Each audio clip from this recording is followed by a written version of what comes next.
Hi guys and welcome to Relaxation Bedtime History.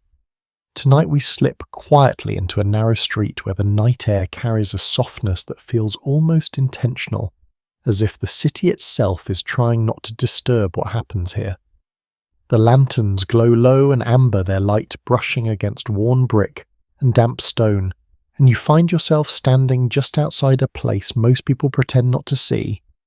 You pause for a moment, taking it in, because if you stay too long, well, you probably won't survive this habit in the long run. But for now, you are only passing through. So before you get comfortable, take a moment to like the video and subscribe, but only if you genuinely enjoy what I do here. And if you feel like it, let me know where you are in the world and what time it is as you listen. Now dim the lights. You stand at the edge of the alley, where the main street behind you still hums faintly with carriage. Wheels and distant voices.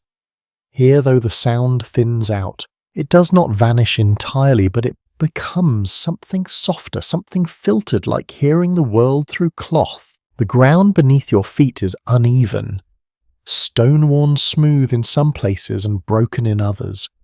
You shift your weight slightly, noticing how your boots make less noise than you expect. Even your own presence feels muted here. A mainstream historical understanding tells us that by the 1880s, opium dens were operating in many port cities, especially in places like San Francisco, London, and parts of Southeast Asia, often tucked into neighborhoods where cultures mixed and commerce flowed. You might imagine them as dramatic, smoky caverns filled with danger, but the truth is often quieter, more subdued, almost domestic in its stillness. You take a slow breath and the air carries a faint sweetness. It is not strong yet, just a suggestion like something drifting from behind a closed door. You cannot quite place it, but it lingers just enough to make you aware of it. The buildings around you lean slightly inward as if they have settled over time. Wooden shutters are closed, curtains drawn. A narrow sign hangs above one doorway, its lettering faded to the point of near invisibility. If you were not looking for it, you would walk past without noticing anything unusual. And that is part of the design. There is no obvious invitation, no bright light calling you in. Instead, there is an absence of resistance, a quiet permission. You step forward. Your movement feels deliberate, though you're not entirely sure why. Perhaps it is curiosity. Perhaps it is a subtle pull of something unfamiliar. Or perhaps it is simply the way the alley seems to guide you, narrow it slightly as you move deeper, encouraging you to continue. A quirky historical detail often surprises people here. Some dens in this era were deliberately made to look as unremarkable as possible from the outside, sometimes disguised as laundries or small boarding houses. The goal was not to attract attention, but to avoid it entirely. You can imagine how many people passed by each day without ever realizing what was just a few steps away. You reach a doorway that does not quite match the others. It is not too grand, not even particularly well maintained, but there is something about it, a subtle difference in how the wood has been worn, the way the handle has been touched again and again. You notice the faint indentation where hands have pushed the slight polish where fingers have rested. You hesitate, not out of fear exactly, more like a quiet awareness that once you step through the world on the other side will not feel the same as the one behind you. You glance back. The street you came from feels distant already, even though it is only a few steps away. The sounds are still there, but they seem thinner, less important. The light is brighter, they're harsher somehow. Out here, everything is softer, more contained. Historians still argue whether the appeal of these places was driven more by the substance itself or by the environment that surrounded it. Was it the opium that drew people in? Or the promise of a space where the world slowed down, where expectations loosened, where you could simply exist without urgency? Standing here, you begin to suspect it might be both. You turn back to the door, your hand lifts almost without thinking and rests lightly against the wood. It is cool to the touch, solid, real. You feel the texture beneath your fingers, the slight unevenness where time has worn it down. For a moment, nothing happens. You listen. There is no obvious sound from inside, no laughter, no music, no movement that reaches you clearly. And yet there is a presence, a sense that something is happening just beyond something quiet and continuous. You press gently. The door does not swing open wide. Instead, it yields slowly just enough to create a narrow gap. The air that slips through is warmer, thicker, carrying that same faint sweetness you noticed before, now a little stronger, a little more defined. You do not step in yet. You stand there in that small space between outside and inside, feeling the difference. Behind you, the night remains open and cool. Ahead of you, something enclosed, something intimate, something that seems to exist on its own terms. Your breathing slows slightly, though you're not entirely aware of it. Your shoulders drop just a fraction. The tension you carried from the street begins to loosen, not because you have entered yet, but because you're close to doing so. You might wonder what kind of person comes here. The answer is not as simple as you expect. Another small but telling historical note is that opium dens were frequented by a wide range of people, from labourers seeking relief after long days to travellers, artists, and even members of the upper classes who came in secret. The room beyond that door does not belong to one group alone. It is a meeting point, quiet and unspoken. You shift your stance again, feeling the ground beneath you, steadying yourself. There is no rush. No one is urging you forward. No voice calls out, no sign tells you what to do next. And yet the longer you stand here, the more it feels like the next step is already decided. You take one more breath. The scent is clearer now. Sweet, yes, but also something deeper, almost earthy, with a hint of warmth that settles at the back of your throat even before you fully inhale it. It is not unpleasant. In fact, there is something strangely comforting about it, though you cannot explain why. Your hand remains on the door. You push just a little further. The gap widens. Light spills out, but it is not the sharp, bright light of the street. It is low, golden, almost liquid in the way it moves. It does not reveal everything at once. Instead, it suggests shapes, outlines, the promise of a room that will take time to understand. You lean slightly forward, just enough to see, just enough to feel the warmth brush against your face. And in that moment you realize that stepping inside is not a dramatic act. It is quiet, gradual, almost gentle. The kind of choice that feels small as you make it, even if its consequences are anything but. You move just enough for your shoulder to pass the threshold, and the world behind you slips quietly out of focus. The door does not close with a sound you can clearly hear, but you sense it settle into place as if it prefers to remain unnoticed. The air changes first. It is warmer here and thicker, carrying that same sweet resinous scent that now feels impossible to ignore. You pause just inside, letting your eyes adjust. The light is low but not dim in a way that feels empty. Instead, it pulls gently across the room, collecting in soft corners and along the edges of objects. You begin to see shapes emerge. Low platforms along the walls, cushions layered in muted fabrics, a few small lamps glowing steadily, their flames protected by glass. The space feels contained, almost sheltered, as if the outside world has been folded away. You take a slow step forward. The floor beneath you is smoother than the alley, worn by years of quiet movement. Your footsteps make almost no sound. Even the shift of your clothing seems subdued, as though the room itself absorbs anything too sharp or sudden. A calm, well-established historical detail is that many opium dens were intentionally arranged with low seating or reclining platforms, encouraging visitors to lie down rather than sit upright. The posture itself was part of the experience. You are not meant to remain alert here. You are meant to soften. You notice how the ceiling seems slightly lower than you expected. Not uncomfortably so, but enough to create a sense of enclosure. The walls are close though not cramped. Everything is designed to hold you gently in place. Your breathing adjusts again, almost without your permission. The scent is stronger now. Sweet, yes, but also layered with something faintly bitter underneath, like burned sugar mixed with earth. It lingers in your nose, settles on your tongue.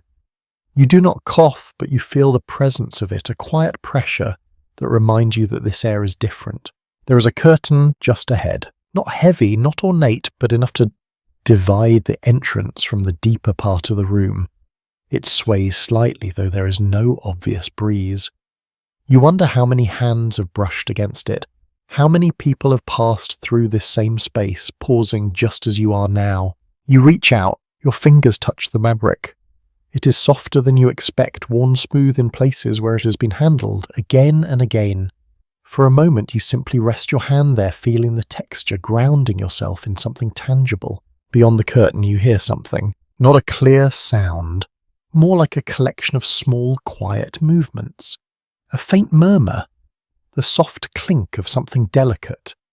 A low cough that fades almost as soon as it begins, nothing sharp, nothing urgent. It is the sound of people existing without needing to announce themselves. A curious and lesser-known detail is that in some dens, silence was not enforced, but it naturally emerged. The environment itself encouraged it. Voices lowered without instruction, movements slowed without being told. You begin to understand how that might happen. You push the curtain aside. The room opens, but not in a dramatic way. It reveals itself gradually as if it does not want to overwhelm you. The platforms you noticed earlier extend along the walls, each one occupied or prepared for someone who will be. Figures lie or recline their bodies arranged in relaxed, almost careless positions. No one looks at you directly, or if they do, it is brief, unfocused, as though their attention cannot quite settle long enough to hold you in place. You are aware of them and they are aware of you, but there is no exchange, no greeting, no acknowledgement that feels necessary. You step further in. The warmth wraps around you more fully now. It's not oppressive. In fact, it feels oddly comforting, like stepping into a room that has been heated just enough to take the edge off the night. You notice the lamps more clearly. Each one burns with a steady, controlled flame. The light they cast is golden, almost honeyed, softening the edges of everything it touches. Shadows do not fall sharply here. They blur, stretch, and blend into one another. Your eyes move across the room. A figure near the far wall shifts slightly, adjusting their position. Another exhales slowly, the breath visible only for a moment as it blends with the air. Someone closer to you lies completely still, their chest rising and falling in a slow, steady rhythm. You realize how quiet it is. Not silent, but quiet in a way that feels intentional, as if sound itself has been softened, filtered through layers of fabric and smoke. Historians still debate whether these environments were designed with such precision, or if they evolved naturally over time, shaped by the habits of those who frequented them. Standing here, it feels almost too deliberate to be accidental. You take another step. Your body begins to mirror the room. Your movements slow, your shoulders loosen. Even your thoughts seem to stretch slightly, as if they are no longer in a hurry to reach their destination. There is a narrow table near one of the platforms. On it you see objects arranged with care, a small lamp, a pipe long and slender, a container that likely holds the opium itself. Everything is placed within easy reach, but not cluttered. There is a sense of order here, quiet and precise. You do not approach it yet. Instead, you let your gaze drift. The curtain behind you falls back into place with a soft motion sealing the entrance once more. You feel it even without listening. The outside world is still there, of course, but it no longer presses against you in the same way. You are inside now. The transition is complete, though it did not feel like a single moment. More like a gradual shift, step by step, breath by breath. You become aware of your own body again, the way your feet rest against the floor. The slight warmth in your chest from the air you've been breathing. The subtle heaviness in your limbs, not from exhaustion, but from the environment itself, encouraging you to slow down. No one rushes toward you. No one tells you where to go. And yet there is an unspoken understanding that you will find a place, that you will settle into the rhythm that already exists here. You glance once more across the room, faces half lit, half hidden. Movements that begin and end without urgency. The steady glow of lamps that never seem to flicker too sharply. It is not chaotic. It is not dramatic. It's something quieter than you expected. And as you stand there just a little further from the door than before, you realize that whatever happens next will not be forced. It will unfold slowly, the same way everything else does in this room. You linger where you are for a moment longer, letting the room settle around you, or perhaps letting yourself settle into it. The air feels thicker now, not in a way that weighs you down, but in a way that gently presses against your senses, asking you to notice it. You take a deeper breath. This time the scent does not stay at a distance. It enters fully warm and resinous with a sweetness that is almost floral at first, then deepens into something darker, more grounded. It coats the back of your throat in a subtle way, not harsh, not sharp, but present enough that you cannot ignore it. You pause after that breath as if waiting for something to happen, and something does. Not a dramatic shift, nothing sudden or overwhelming. Instead, it is a soft adjustment, like the room has leaned just slightly closer to you. The edges of things feel less rigid. The space between objects seems to stretch just a little. You inhale again, slower this time. The warmth follows. It settles into your chest, spreading outward in a way that feels both unfamiliar and strangely natural. You're not dizzy, not disoriented, but there is a gentle loosening as if the tightness you did not realize you were carrying has begun to unwind. A well-known historical detail explains that opium smoke, when inhaled in this manner, delivers its effects gradually through the lungs, producing a calm sedative sensation rather than an immediate rush. It was often described in the period as a quiet drifting, not a sharp break from reality. You begin to understand that description now. Your shoulders drop a little more. Your hands, which had been holding a subtle tension, relax at your sides.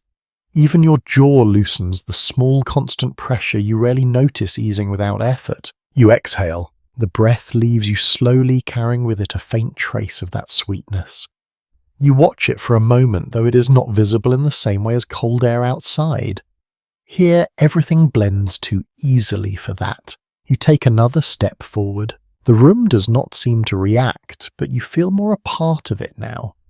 Less like an observer standing at the edge, more like someone who has already begun to belong, even if only temporarily. A figure nearby shifts slightly, lifting their head just enough to adjust their position. Their movement is unhurried, almost absent of intention.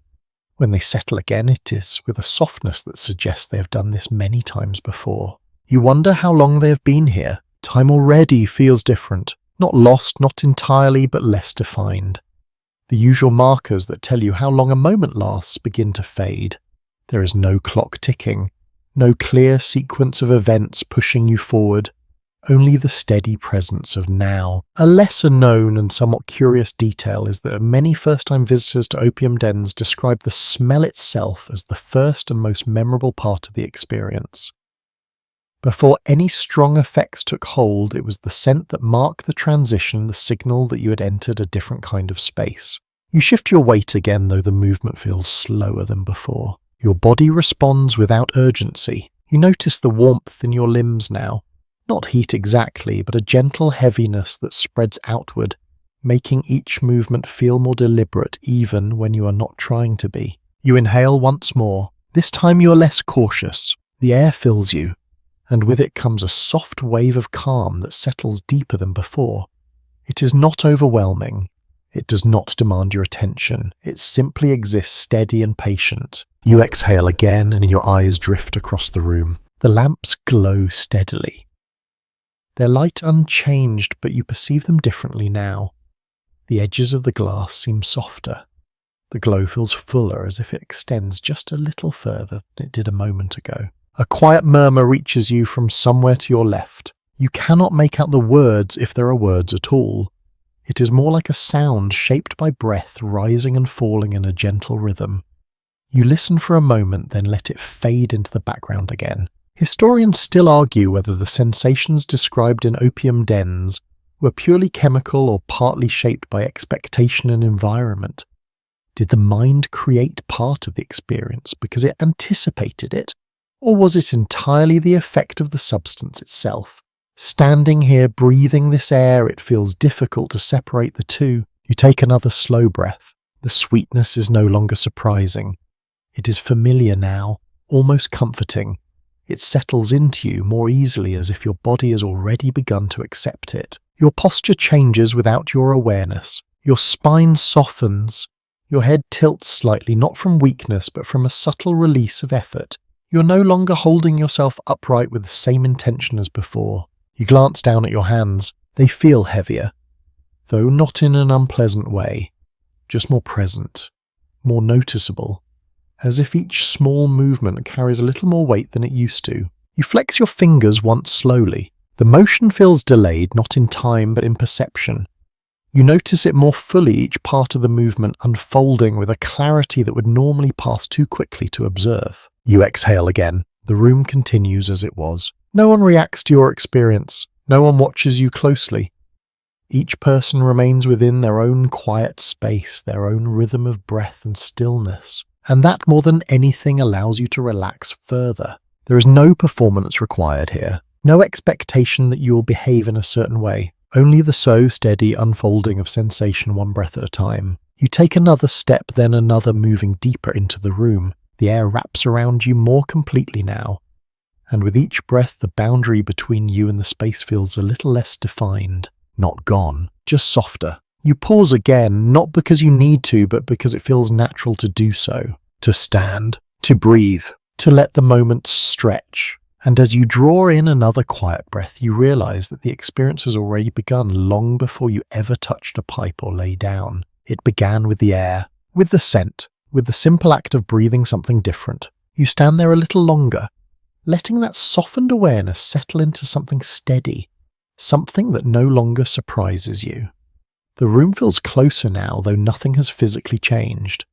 It is more that your senses have adjusted, like your mind has agreed to meet the space on its own terms. A presence near the center of the room begins to take shape. Not suddenly, not in a way that draws attention. You simply notice gradually that someone has been watching the room all along, not staring, not focusing on any one person, but holding a quiet awareness that seems to stretch across everything. The keeper. They sit slightly apart, though not elevated or hidden. Their posture is relaxed, yet composed in a way that suggests intention. Their hands rest lightly in their lap, fingers still as if conserving motion for when it is truly needed. You realize that while others drift, this person remains anchored. A commonly accepted historical understanding is that opium dens were often overseen by a single operator who managed the preparation, the space, and the flow of visitors, maintaining order without drawing attention. They were not always imposing figures. In many cases, they blended into the environment, becoming part of the atmosphere itself. You watch them for a moment. Their eyes move but slowly. Not darting, not searching, just acknowledging. A subtle shift as someone adjusts on a platform. A brief glance toward the entrance as the curtain settles, then back to stillness. They notice you. It is not a sharp recognition. No sudden turn of the head.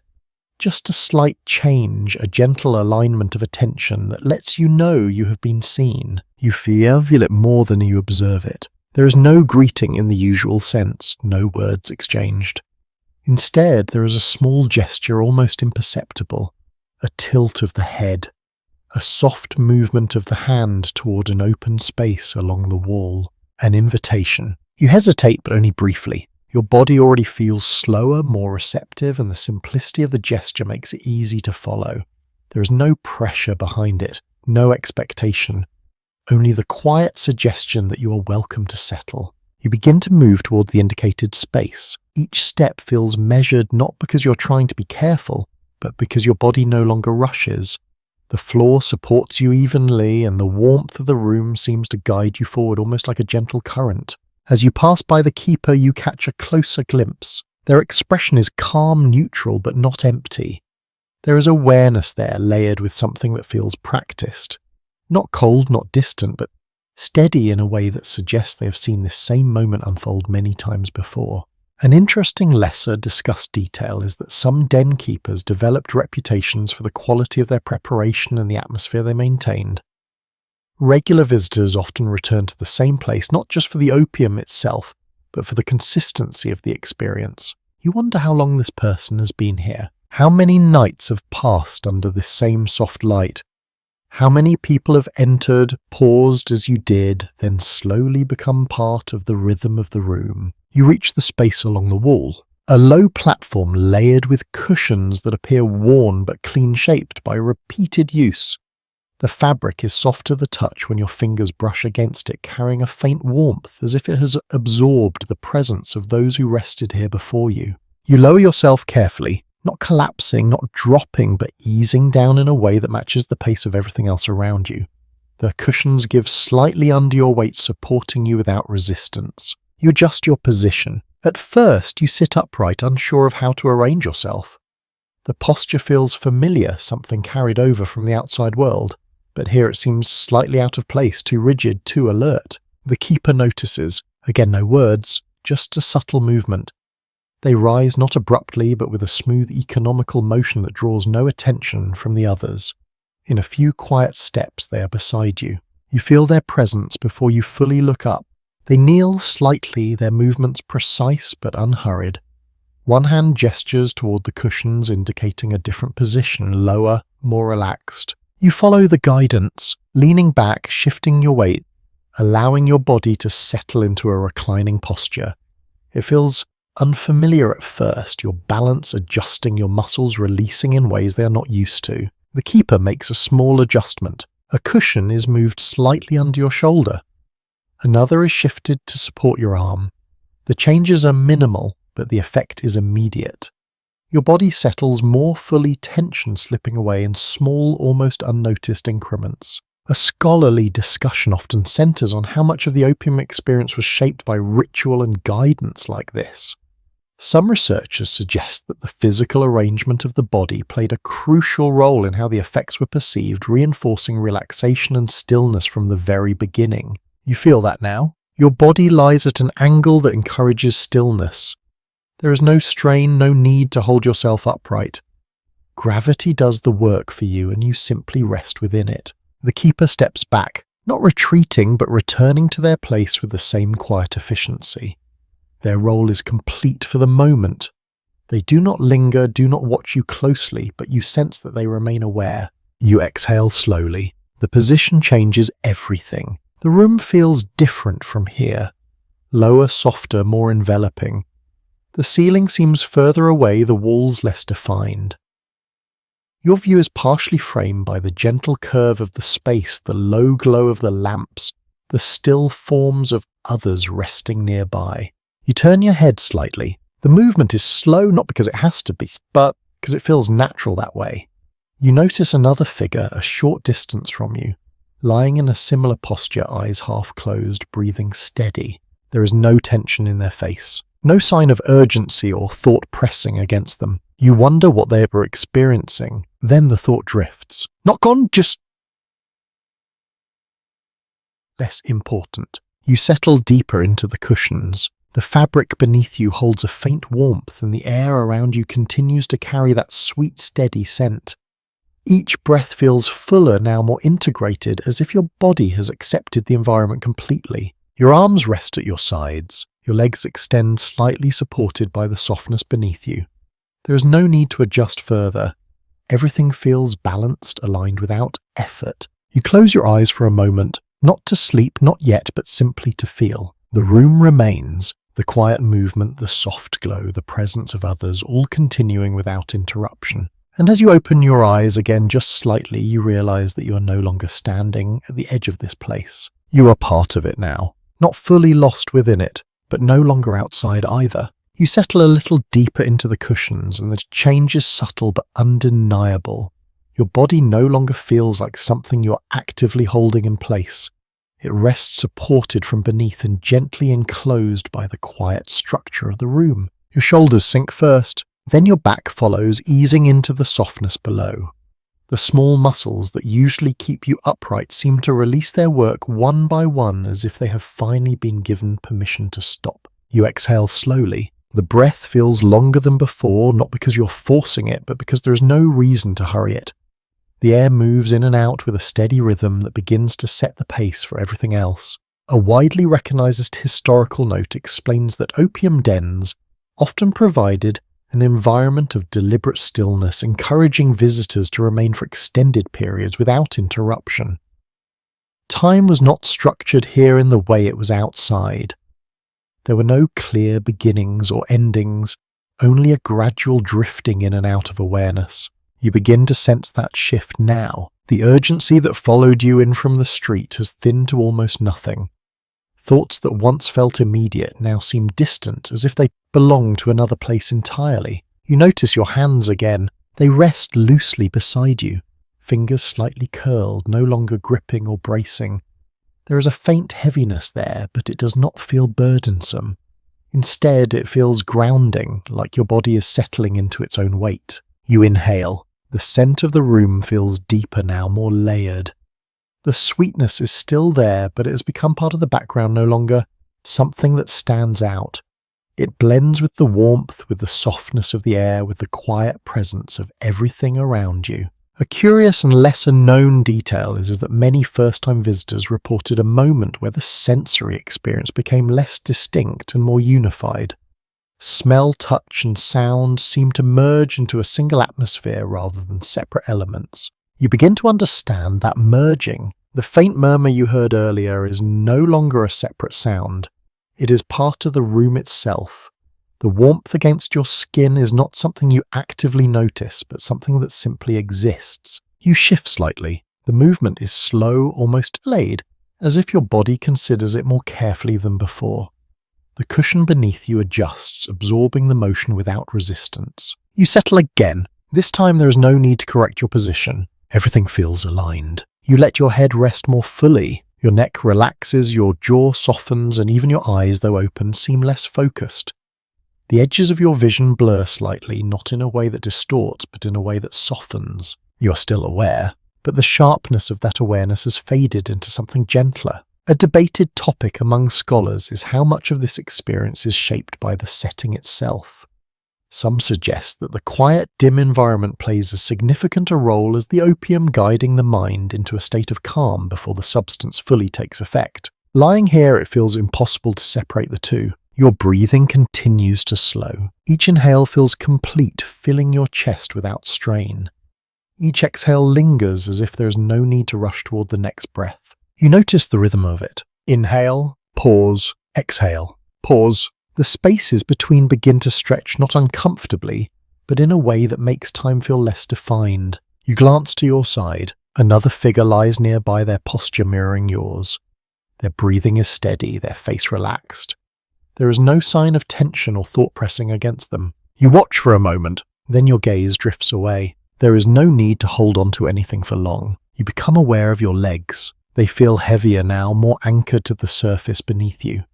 Not numb, not disconnected, just settled in a way that makes movement seem unnecessary. You consider shifting again, then decide not to. The thought fades almost as quickly as it arrives. A small, almost unnoticed sound reaches you. A soft clink, perhaps, from one of the tools being handled somewhere in the room. It does not interrupt your calm. It simply passes through like a ripple that quickly smooths itself out. You inhale again. The air feels warmer now, or perhaps you are simply more attuned to it. It wraps around you, filling the space between your skin and the room, blurring the boundary between where you end and everything else begins. You close your eyes for a moment longer this time. Darkness does not feel empty. It feels full, but in a quiet way. The sounds, the warmth, the faint presence of others all remain even without sight. You open your eyes again. Nothing has changed, and yet everything feels softer. Your thoughts slow further. They do not stop, but they lose their urgency. Ideas drift in then out without needing to be followed or resolved. You remember the alley outside, the uneven ground, the distant noise, the sharper light. It feels far away now. Not forgotten, just less immediate. You take another slow breath. The room continues its steady rhythm around you. No one rushes. No one interrupts. The keeper remains somewhere in your peripheral awareness, present but unobtrusive, ensuring that everything continues as it should without drawing attention to themselves. You realize that this space is not about action. It is about release, not in a dramatic sense, but in small gradual steps. A loosening of tension, a softening of awareness, a quiet acceptance of stillness. You settle even deeper. The cushions support you completely now. Your body aligned with their shape, your weight evenly distributed. There is no discomfort, no need to adjust further. You exhale once more, long, slow, effortless. And as you do, you feel the last remnants of your earlier tension slip away, leaving behind a calm that feels both unfamiliar and strangely natural. The room holds you there. Not forcing, not demanding, just allowing you to remain exactly as you are. You remain in that softened position, your body fully supported, your breathing steady and unhurried. The room continues around you without asking anything more, and for a while that is enough. Then gradually your attention begins to shift again, not outward in a sharp way, but gently, like your awareness is stretching just a little further beyond your own body.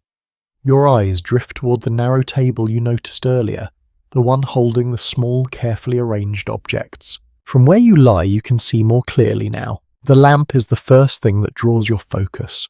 Its flame is small, controlled, and steady, shielded by a glass cover that softens its light. The glow is not meant to illuminate the entire room.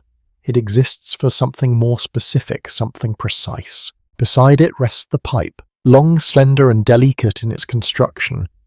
The stem appears smooth, possibly bamboo or wood worn slightly where hands have held it again and again.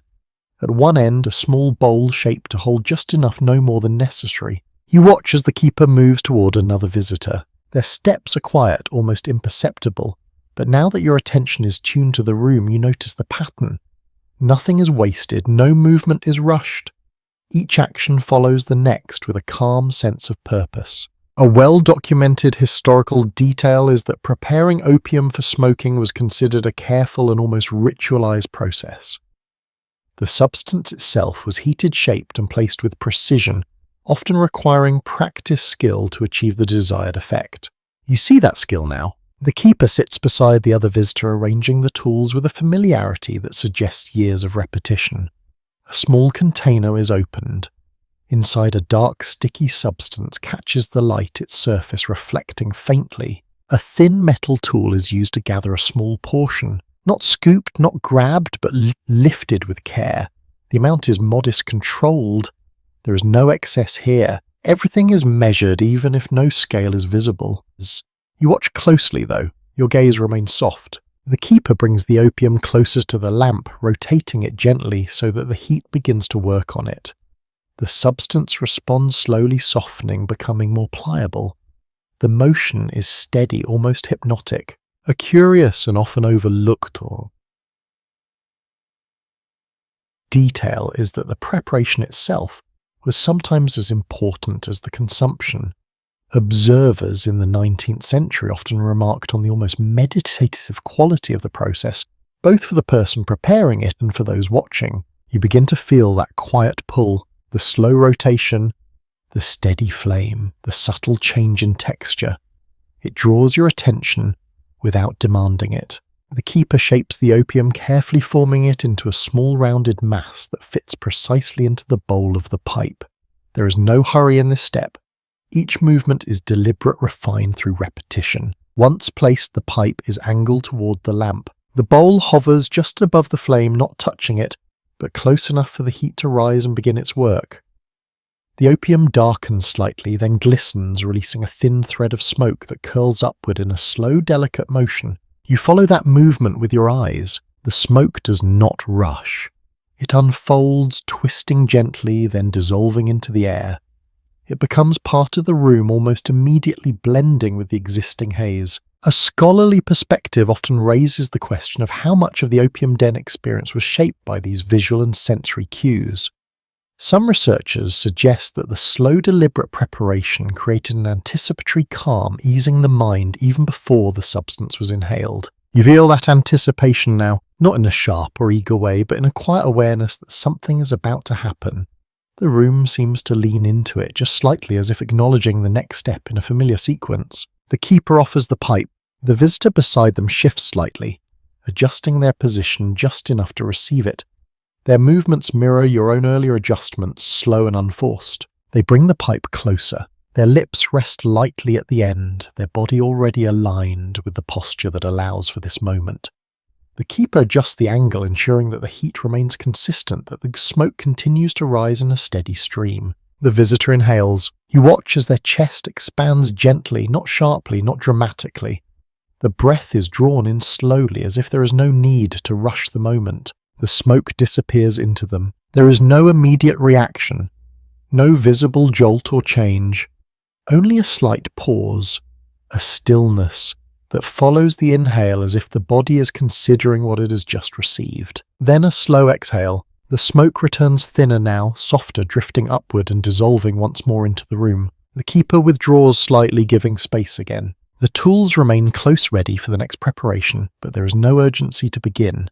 Everything follows its own pace. You notice your own breathing again. It has slowed, further aligning with what you're observing.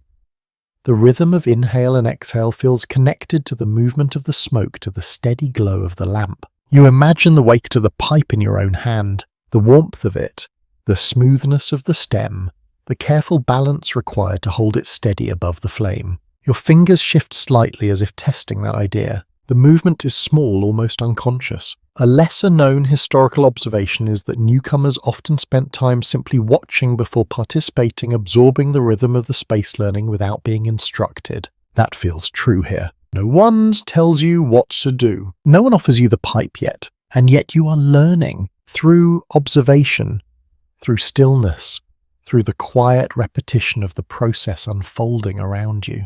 You let your head rest back again. Your eyes remain open, but your focus softens, drifting between the objects on the table, the movement of the keeper, and the slow rise of smoke that continues to shape the air. Everything is measured. Everything is calm. And as you watch, you begin to feel that same calm settle deeper within you, preparing you in its own quiet way for what comes next.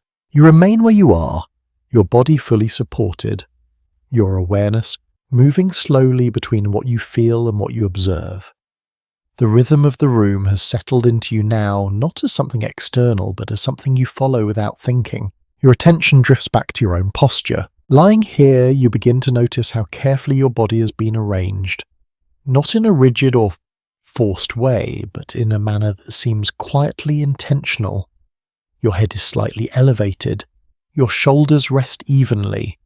One arm lies relaxed to your side, the other gently supported by a cushion that keeps it from slipping. You had not realized how much effort it usually takes to hold yourself together until that effort is gone. A widely accepted historical insight suggests that the reclining posture in opium dens was not simply for comfort, but for function.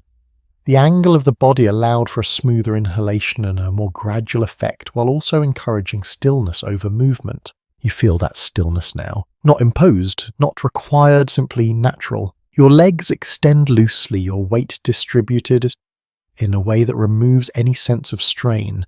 Even your neck feels supported in a way that allows your head to rest without tension. It is as if the position itself is guiding your body into a quieter state. You shift slightly, testing the balance. The movement is small, almost imperceptible, but you feel how the cushions respond, adjusting beneath you, absorbing the change without resistance. There is no need to correct anything further. You settle again. The keeper approaches their presence, calm and steady as before. You notice them before they reach you, not through sound, but through a subtle shift in the room's awareness. Their movement is gentle but purposeful, and it carries a quiet authority that does not need to be spoken. They kneel beside you. Up close you see the details more clearly, the way their hands move with practiced ease, the calm focus in their expression, neither distant nor intrusive. They do not rush, do not linger unnecessarily.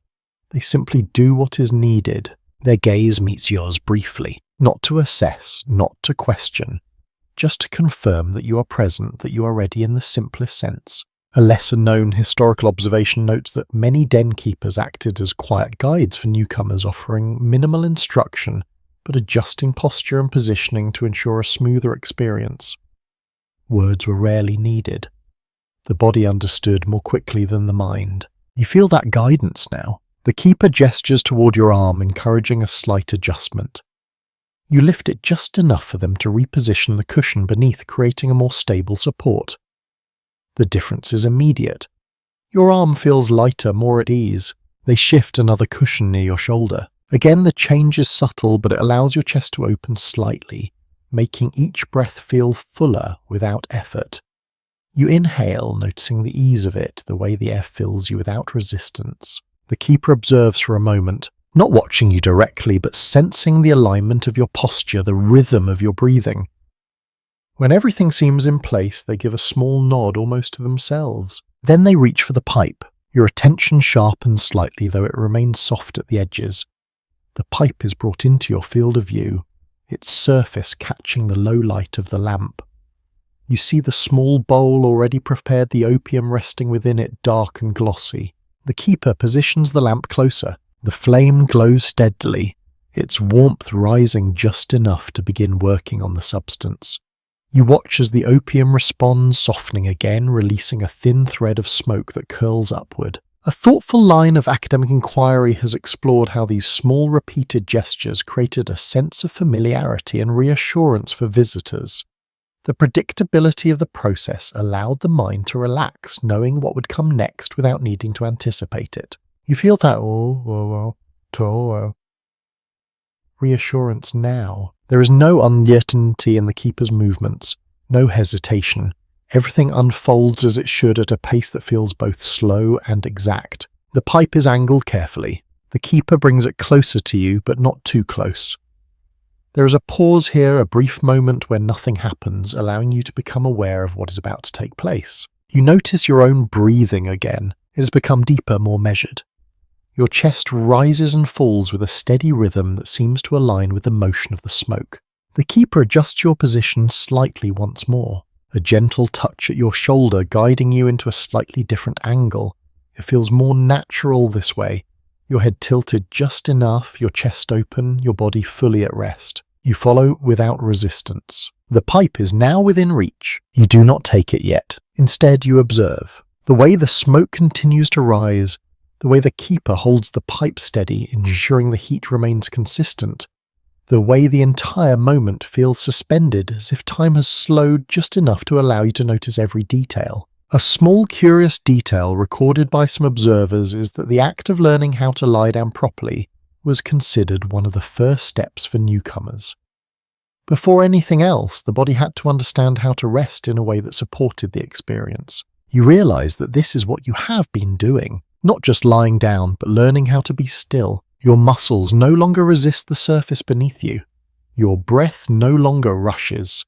Even your thoughts have slowed, giving way to a quiet awareness that feels steady and unforced. The keeper looks at you once more, a subtle question in their gaze, not spoken but understood. You feel ready, not in a dramatic sense, not with anticipation or excitement, but with a quiet acceptance of what comes next.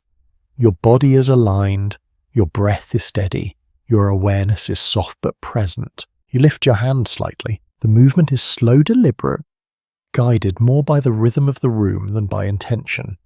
Your fingers approach the pipe, sensing its presence before fully grasping it. The keeper steadies it for you. Their hand remains near, not controlling but supporting, ensuring that the angle remains correct, that the heat continues to rise just as it should. You feel the warmth of the pipe, the smoothness of its surface, the subtle weight of it resting between your fingers. You do not inhale yet. You simply hold it there for a moment, allowing yourself to become familiar with the sensation, the balance, the quiet significance of this small object. The room remains still. The others continue in their own rhythms, undisturbed by your moment just as you were undisturbed by theirs. And as you rest there, pipe in hand, body fully settled, breath slow and steady, you understand that the experience is not something that begins all at once. It unfolds, step by step, breath by breath. You hold the pipe for a moment longer, feeling its balance in your hand, the gentle warmth that has built within it, the quiet presence of the keeper beside you, ensuring everything remains steady. Your fingers adjust slightly, not out of uncertainty, but to find a position that feels natural. The room continues its slow rhythm around you. Nothing pauses for your moment, and yet it does not rush past it either.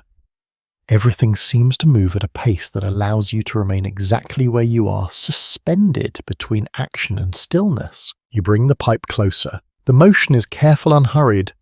Your arm feels heavier than it did before, but not in a way that resists you. It simply moves with more awareness, each small adjustment felt more clearly. The bowl hovers above the flame. You see the opium respond again, softening, glistening, releasing a thin, curling thread of smoke. It rises slowly as if it has all the time in the world. A widely acknowledged historical account describes the first inhalation as less of a shock and more of a quiet entry into a different state, especially when guided properly. The process was rarely abrupt. Instead, it was described as something that invited rather than forced. If you feel that invitation now, the pipe reaches your lips. There is brief pause, not hesitation, but a moment of alignment. Your breath settles. Your body remains still. The keeper's hand steadies the pipe, ensuring the angle remains just right. You inhale, slowly. The smoke enters your mouth, first warm and slightly sweet, then moves deeper as your breath continues.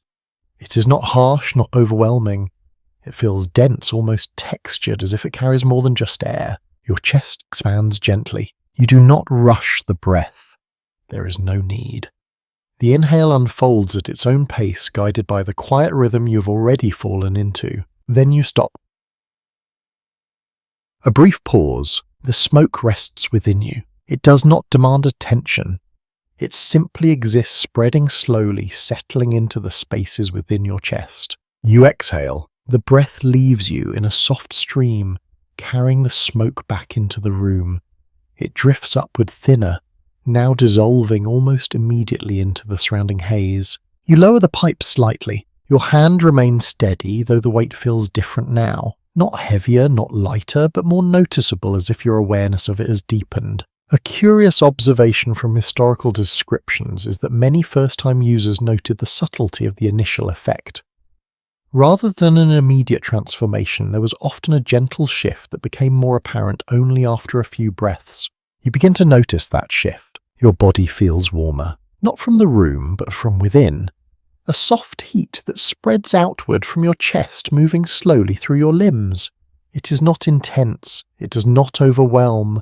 It simply grows steady and even. You take another breath. Without the pipe this time, the air still carries the scent, but now it feels integrated with what you have already inhaled. The boundary between the smoke and the room seems less distinct. Your thoughts begin to change. Not disappearing, not stopping, but softening. The edges blur slightly, making it harder to hold on to any one idea for long. They drift like the smoke itself, rising and fading without resistance. A line of academic discussion considers whether the mental effects of opium were shaped as much by expectation as by chemistry. Some researchers suggest that the calm environment and slow ritual prepared the mind to experience the substance in a particular way. Lying here, it feels like both are working together. You bring the pipe back toward your lips. The keeper adjusts it gently, ensuring the heat remains consistent. The flame flickers slightly, but never loses its steady presence. You inhale again. This time the motion feels more natural. The smoke enters more easily, your body already familiar with the sensation. Your chest expands, then holds just for a moment longer than before. You exhale slowly. The smoke leaves you in a thin stream, curling upward and disappearing into the air. You lower the pipe once more. Your arm relaxes slightly, though you still hold the pipe with care. The keeper's hand remains nearby, ready to guide if needed, but not interfering. You feel the change more clearly now. Your limbs are heavier, but not in a way that restricts you. It is a comfortable weight grounding you against the cushions beneath you. Your muscles no longer feel the need to adjust or correct. Your breathing slows further. Each inhale feels deeper, each exhale longer. The pauses between them stretch, creating a rhythm that feels almost separate from time. You close your eyes for a moment. The darkness feels different now. Not empty, but full in a quiet way. The warmth in your body, the softness of the cushions, the faint sounds of the room all remain even without sight. You open your eyes again. The room appears softer. The edges of objects blur slightly, not losing their shape but losing their sharpness. The light from the lamps feels fuller, more enveloping. A subtle detail noted in some accounts is that visual perception often changes gradually, with edges softening and light appearing more diffuse rather than distorted. The world does not disappear. It simply becomes less defined. You notice that now. The keeper withdraws slightly. They do not leave, but they step back just enough to give you space. The pipe remains in your hand, but you sense that the moment of guidance has passed. You are now part of the rhythm. You take another slow breath. Without the pipe, the air feels warm and familiar, the scent no longer distinct but woven into everything around you. Your thoughts drift again. You consider the alley outside the doorway the moment you stepped in. It feels distant now, not in time, but in sensation. The sharpness of that memory has softened just like everything else. You let the thought go. There is no need to hold on to it. You rest. The pipe remains in your hand, but you do not lift it again immediately. There is no urgency, no expectation that you must continue. The experience unfolds at its own pace, and you follow it without resistance. The room continues. Soft voices, quiet movements, the steady glow of lamps. Everything remains as it was, and yet everything feels different. You exhale slowly, and as the breath leaves you, you feel yourself settle deeper into the moment, the first inhale still echoing gently through your body, shaping the way you experience everything that follows. You let the pipe rest lightly in your hand, no longer the center of your attention, just another quiet presence beside you. Your body remains still, supported completely, and the sensation within you continues to unfold in slow, steady layers. There is no sudden shift. Instead, it feels as though something has loosened just beneath the surface of your awareness. Your thoughts do not stop, but they no longer move in straight lines. They drift, circle, and soften like something carried by a gentle current. You take a slow breath. The air enters easily, warm and familiar now. The sweetness is no longer something you notice directly. It has blended into the atmosphere, into the rhythm of your breathing, into the way your chest rises and falls. A commonly accepted historical observation describes this stage as a state between wakefulness and dreaming, where the mind remains aware but less anchored to immediate reality. It is not sleep, but it is no longer fully alertness either. You begin to feel that in a quiet, unmistakable way. Your eyes remain open, but your focus drifts. You look toward the lamps, their glow steady and soft, but the edges seem less defined now. The light feels broader, more diffuse, as if it extends beyond its physical boundaries. You blink slowly.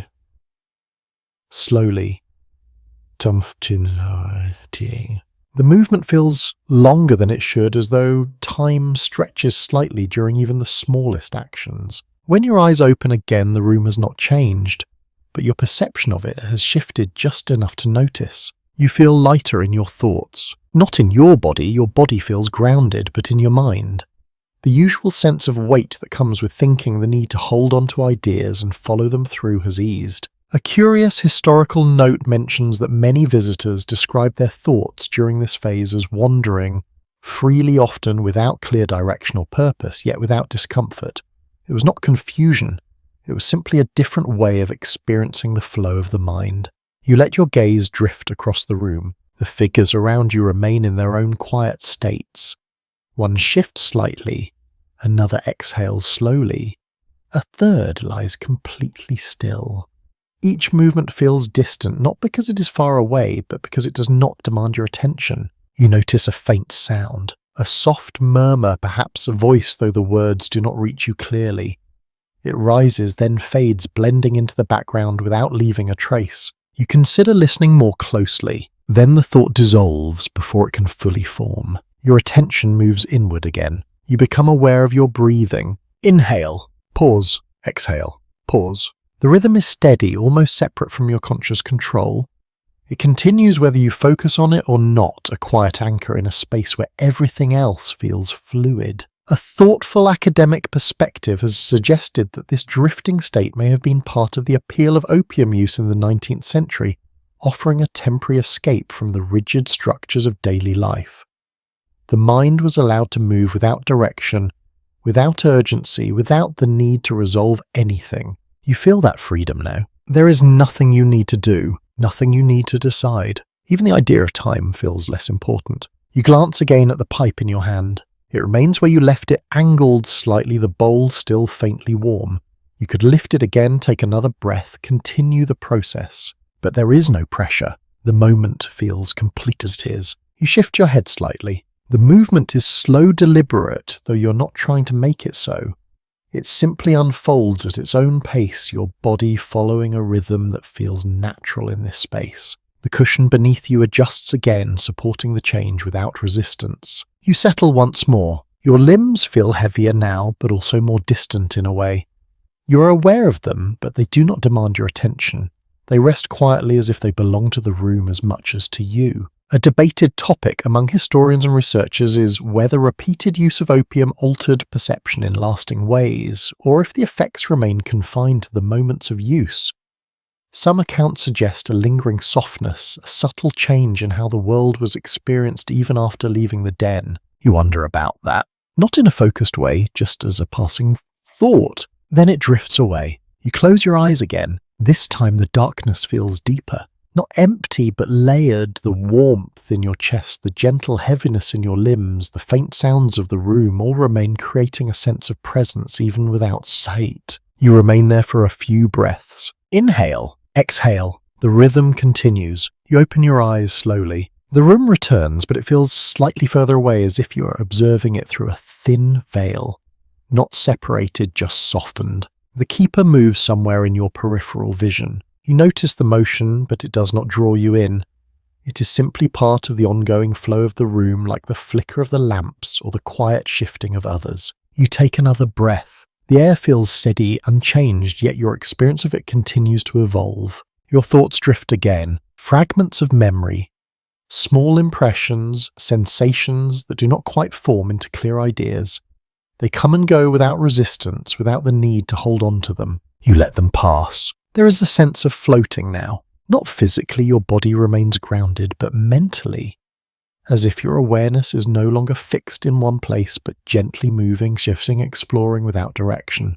You rest in that feeling. There is no need to define it, no need to understand it fully. It simply is. And as you lie there, breathing slowly, watching the soft glow of the room, you realize that you are no longer just observing the experience. You are within it, suspended somewhere between waking and dreaming, where time softens, thoughts drift, and everything unfolds at its own quiet pace. You remain in that suspended state where your thoughts drift without urgency, and your body rests without effort.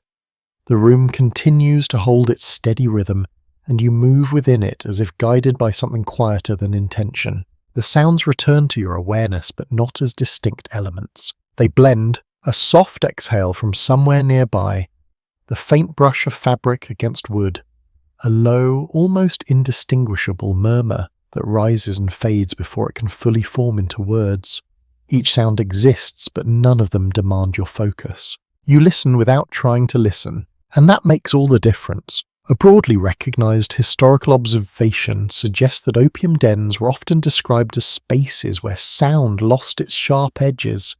Visitors reported that noise did not disappear, but softened into a continuous, almost soothing background. You feel that now. The room hums quietly, not with energy, but with presence. You shift your head slightly. The motion is slow, almost delayed, but it feels natural. Your cheek brushes lightly against the cushion beneath you, the fabric warm and faintly textured.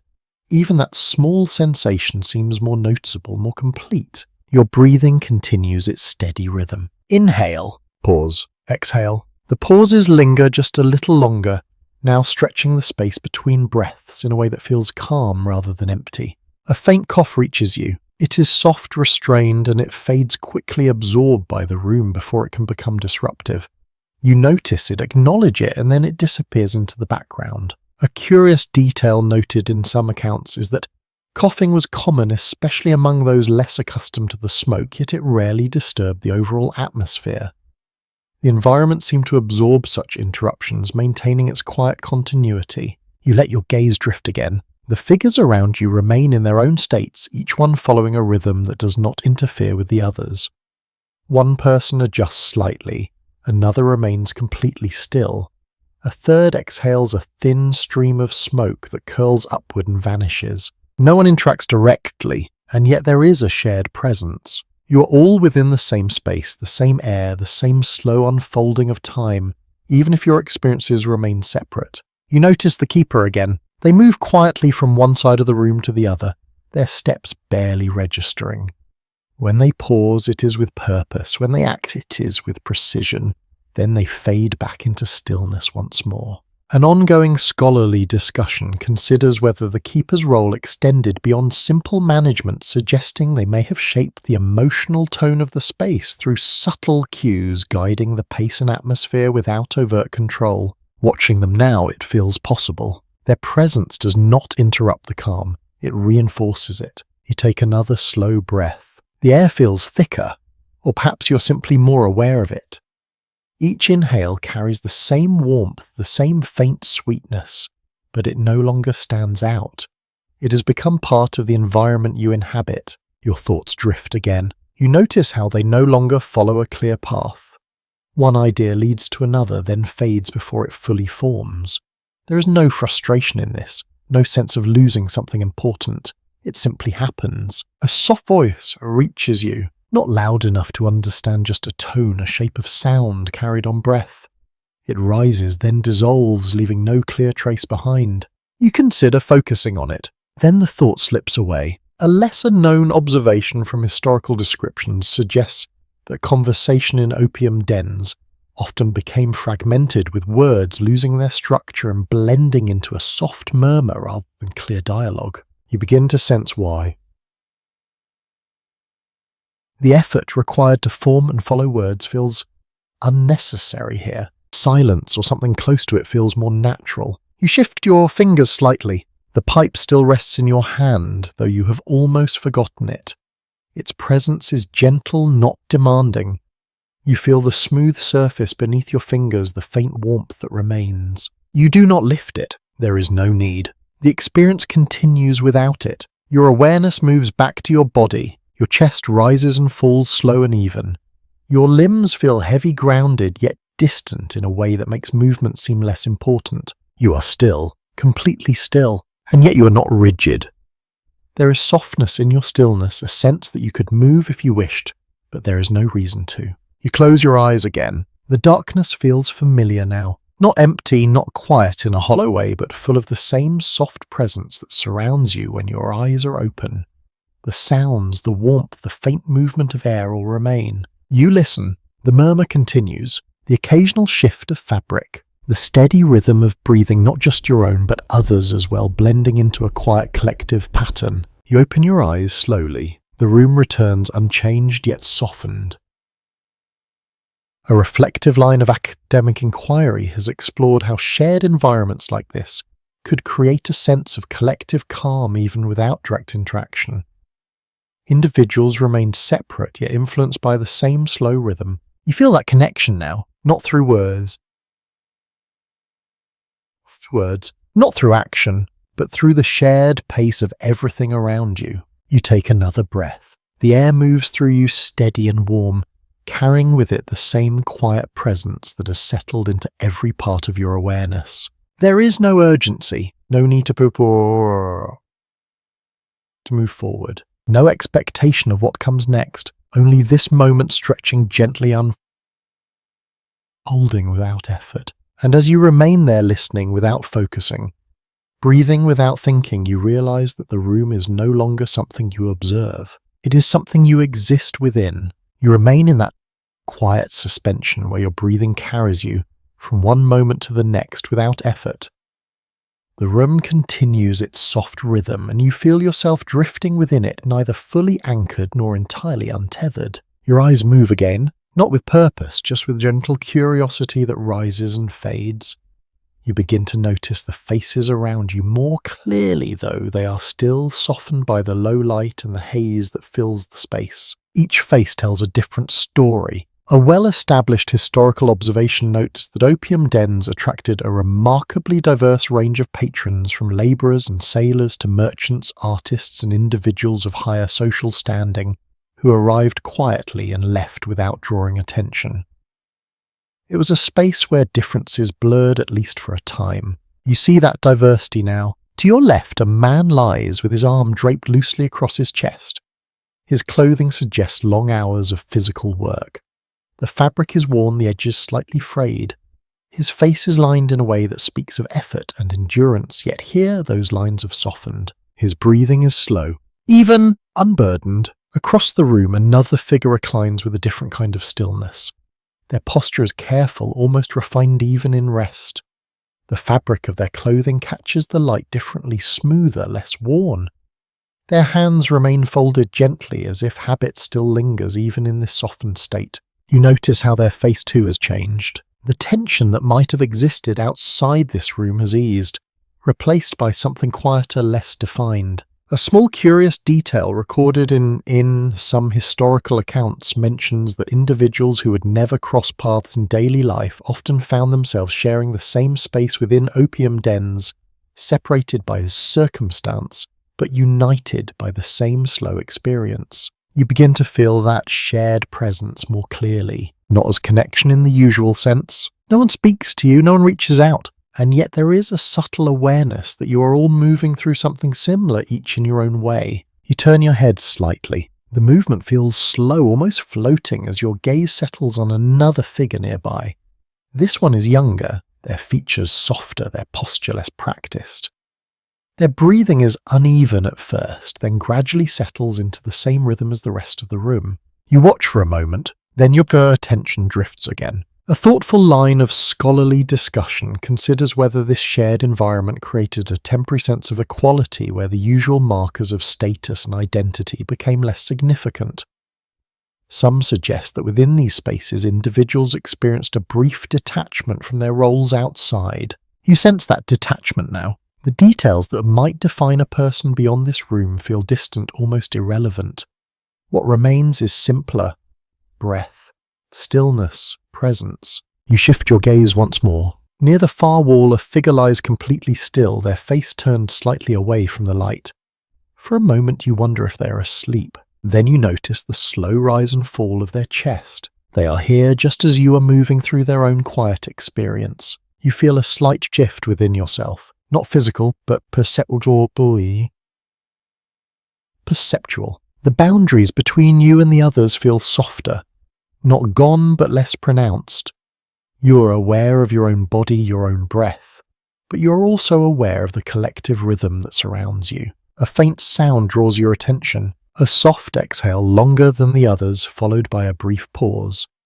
It comes from somewhere behind you, though you do not turn to look. The sound fades, quickly absorbed into the room's steady quiet. A lesser-known observation from historical description suggests that the shared silence of opium dens was not empty but filled with subtle cues of presence, small sounds that reminded each person they were not alone even without interaction. You feel that now. The room is quiet but not isolated. You close your eyes briefly. The faces disappear but the presence remains.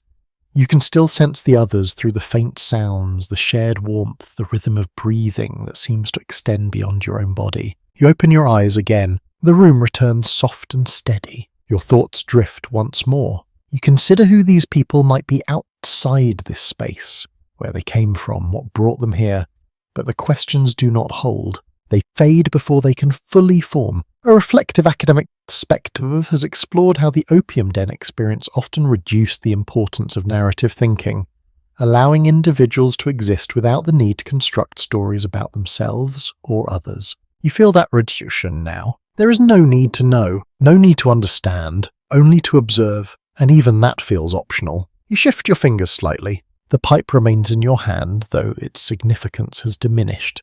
It is no longer the focus of your attention, just another part of the environment. You could use it again, or not. Either choice feels equally distant. Your breathing continues. Inhale, pause, exhale. The rhythm remains steady, anchoring you gently as everything else drifts. You look once more at the faces around you, each one softened by the light, by the haze, by the quiet unfolding of time, each one present yet distant in their own way. You realize that this space is not about connection in the usual sense. It is about coexistence. Being near others without needing to engage, sharing a moment without needing to define it. And as you rest there with your gaze drifting, your thoughts soft and unformed, you feel yourself become part of that quiet arrangement. One presence among many, moving through the same slow, gentle current. You remain where you are, your body resting fully, your awareness moving in slow, quiet circles that never quite settle in one place.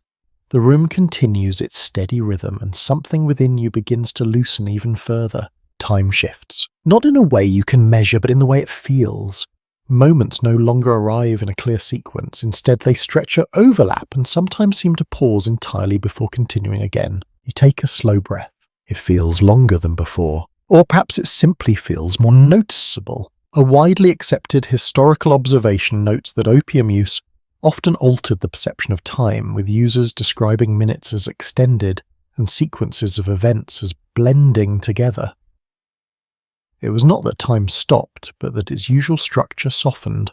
You begin to feel that softening now. You glance toward the lamps. The flames remain steady, unchanged, but the way you perceive them has shifted. Their glow feels slower somehow, as if the light itself takes its time to reach you. You blink. The motion lingers. When your eyes open again, you cannot quite tell how long they were closed. It could have been a second. It could have been longer. The difference does not seem important. You let your gaze drift across the room. The figures remain in place, but their movements feel less tied to any clear timeline. A shift of fabric, a slow exhale, a subtle adjustment of posture. Each action seems to exist on its own, not part of a continuous flow, but as separate gentle moments. A curious detail from historical accounts suggests that some users describe this experience as time folding in on itself, where past and present sensations blended together in a way that made them difficult to distinguish. You sense that blending now. You remember lifting the pipe, but it does not feel like something that happened before. It feels close, almost present, as if it is still unfolding somewhere within your awareness. You take another breath. The air fills you slowly, and the pause that follows feels longer than expected. You wait for the exhale, but there is no urgency to release it. Then it comes, softly, without effort. You notice your thoughts again. They no longer move in two and clear lines. Instead, they appear in fragments, brief impressions that rise and fall without forming complete ideas. You think of the alley outside, the lanterns, the doorway, but the images are faint, almost distant, as if they belong to a different layer of your experience. They fade quickly. A thoughtful line of scholarly discussion has explored how opium affected not only the perception of time, but also the continuity of memory, creating a sense where moments were experienced fully, but not always connected in a clear sequence. You begin to understand that now, each moment feels complete on its own. There is no strong link pulling one into the next. You shift your head slightly. The movement feels slower than before, though you are not trying to slow it. It simply unfolds at its own pace, your body following a rhythm that feels separate from intention. The cushion beneath you adjusts again. You settle. Your limbs feel heavier, now more distant from your awareness. You know they are there, but they do not demand attention. They exist quietly, supporting you without effort. You close your eyes. The darkness feels deeper than before. Not empty, but layered with sensation. The warmth in your chest, the steady rhythm of your breathing, the faint sounds of the room all continue even without sight. You remain there. Inhale. Pause. Exhale. The rhythm continues, though you are less aware of the transitions between each part. It feels more like a continuous flow than a sequence of separate actions. You open your eyes again. The room returns, but it feels slightly altered. Not changed, but perceived differently. The edges of objects seem softer. The distance between things feels less certain. The space itself appears to stretch and contract in subtle ways that you cannot quite define. A lesser-known observation from historical descriptions suggests that spatial perception could shift alongside time, making distances feel altered and the boundaries between objects less distinct. You notice that now. The table seems both closer and further away than before. The figures around you feel present yet slightly removed, as if they exist on a different layer of the same space. You take another breath. The air remains steady, unchanged, but your experience of it continues to evolve. Your thoughts drift again. Fragments of sensation, brief images, feelings that do not quite form into words. They rise, linger for a moment, then dissolve without resistance. You let them pass. There is no need to hold on to anything. No need to follow any thread to its conclusion. You glance at the pipe in your hand. For a moment, you are not entirely sure how long it has been there. It feels familiar. But the memory of placing it there feels distant, almost abstract. A reflective academic perspective has suggested that this detachment from sequential memory may have contributed to the sense of escape that opium provided, allowing individuals to step outside the usual flow of time and thought. You feel that detachment now, not as confusion, but as a quiet release. You rest. The room continues its slow, steady rhythm around you. The lamps glow. The figures breathe. The air remains warm and still, and within that steady environment your sense of time continues to soften, stretch and drift, carrying you further into a state where moments no longer need to follow one another in any clear order. You remain suspended in that softened sense of time, where each moment feels complete on its own, not pulled forward or held back. The room continues its quiet presence around you, and something new begins to settle into your awareness. It is not just calm, it is weight, a gentle heaviness that spreads through your body, not uncomfortable, not restrictive, but unmistakable. Your limbs feel more anchored now, as if the cushions beneath you have drawn you slightly deeper into their support. You take a slow breath. The warmth in your chest lingers longer than before, spreading outward in a steady, even way. It reaches your shoulders, your arms, your legs, not as a wave, but as a gradual filling. A broadly recognized historical insight points out that opium was often valued for its ability to ease physical discomfort, dulling pain, and creating a sense of bodily warmth that many users found deeply soothing. It was not only about escape from thought, but also relief from sensation. You begin to understand that balance now. The comfort is real, but so is the weight. You shift your fingers slightly. The movement is slower than you expect, and it feels as though it travels through a thicker space before completing itself. Your hand responds, but with a softness that makes each action feel distant. You consider lifting your arm, then decide not to. The thought fades without effort. A curious detail recorded in some 19th century accounts mentions that users often describe their bodies as feeling both present and distant at the same time, as if they were aware of their physical form but no longer fully engaged with it. That sensation settles into you now. You are here, but not entirely involved. Your breathing continues. Inhale, pause, exhale. The rhythm remains steady, though the pauses stretch further, giving each breath a sense of completeness that makes the next one feel almost optional. You glance toward the room. The figures remain where they were, their movements slow and minimal. One shifts slightly, adjusting their position with a motion that seems to take longer than it should, or perhaps longer than you expect. The lamps glow steadily. Their light feels warmer now, fuller, as if it fills more of the space around you. You notice the quiet again. Not as an absence of sound, but as a presence of stillness. A thoughtful line of academic inquiry has explored the dual nature of opium's effects, suggesting that while it created a sense of comfort and ease, it also introduced a gradual heaviness that could deepen over time, leading to both relaxation and a kind of inertia. You feel that religiously now. There is no discomfort, no sharp edge, but there is a sense that movement would require more effort than it once did, even if you are not inclined to test that idea. You rest your head slightly deeper into the cushion. The fabric supports you fully, and the warmth beneath you seems to hold your shape as if it is adjusted specifically for you. Your eyes drift half closed, not fully, just enough to soften your view of the room. The edges blur slightly.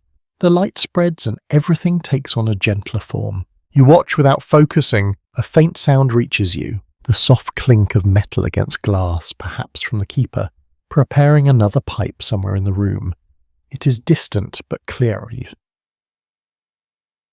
enough to notice. Then it fades. A lesser-known observation from historical descriptions suggests that while the experience was often described as calming, there was also an undercurrent of awareness among some users, a recognition that the comfort came with a cost that was not always immediately visible. You sense that now, not as a worry, not as a fear, but as a quiet understanding that this softness, this ease is not without consequence. The thought does not linger. It drifts away like everything else. You take another slow breath. The warmth in your body deepens slightly, settling into your limbs with a steadiness that makes them feel almost part of the surface beneath you. You no longer feel the need to move, not because you cannot, but because there is nothing that requires movement. You exist, simply. In this moment, a reflective academic perspective has considered how the appeal of opium dens lay in this very balance, offering both relief and a gradual surrender of control, a trade that many individuals entered into without fully recognizing its long-term effects.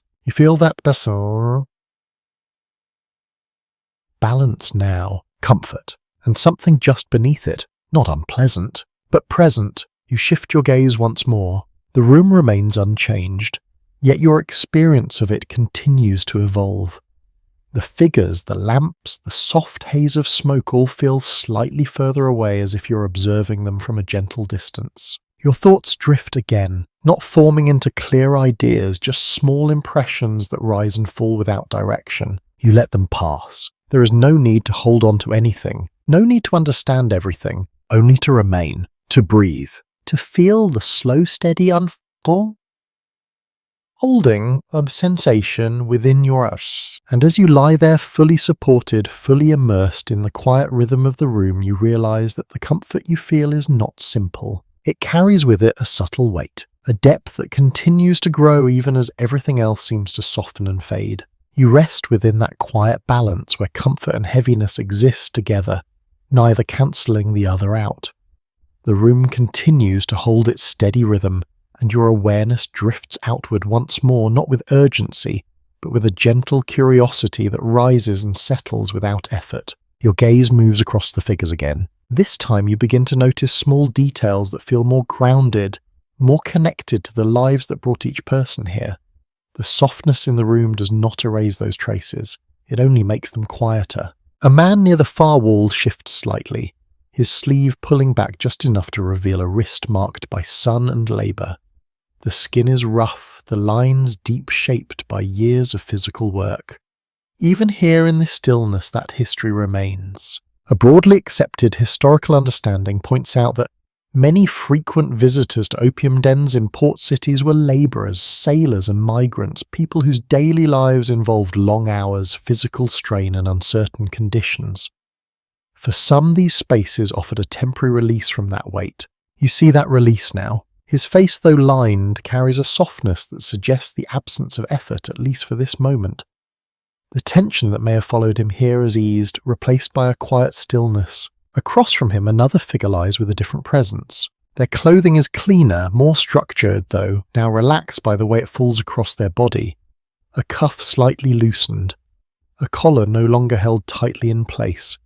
Small signs that the formality of the outside world has been set aside, if only briefly. You notice how their breathing matches the rhythm of the room. Slow, even unburdened. A curious detail from historical accounts reveals that some visitors from more privileged backgrounds entered opium dens discreetly, often seeking an escape from social expectations rather than physical labour.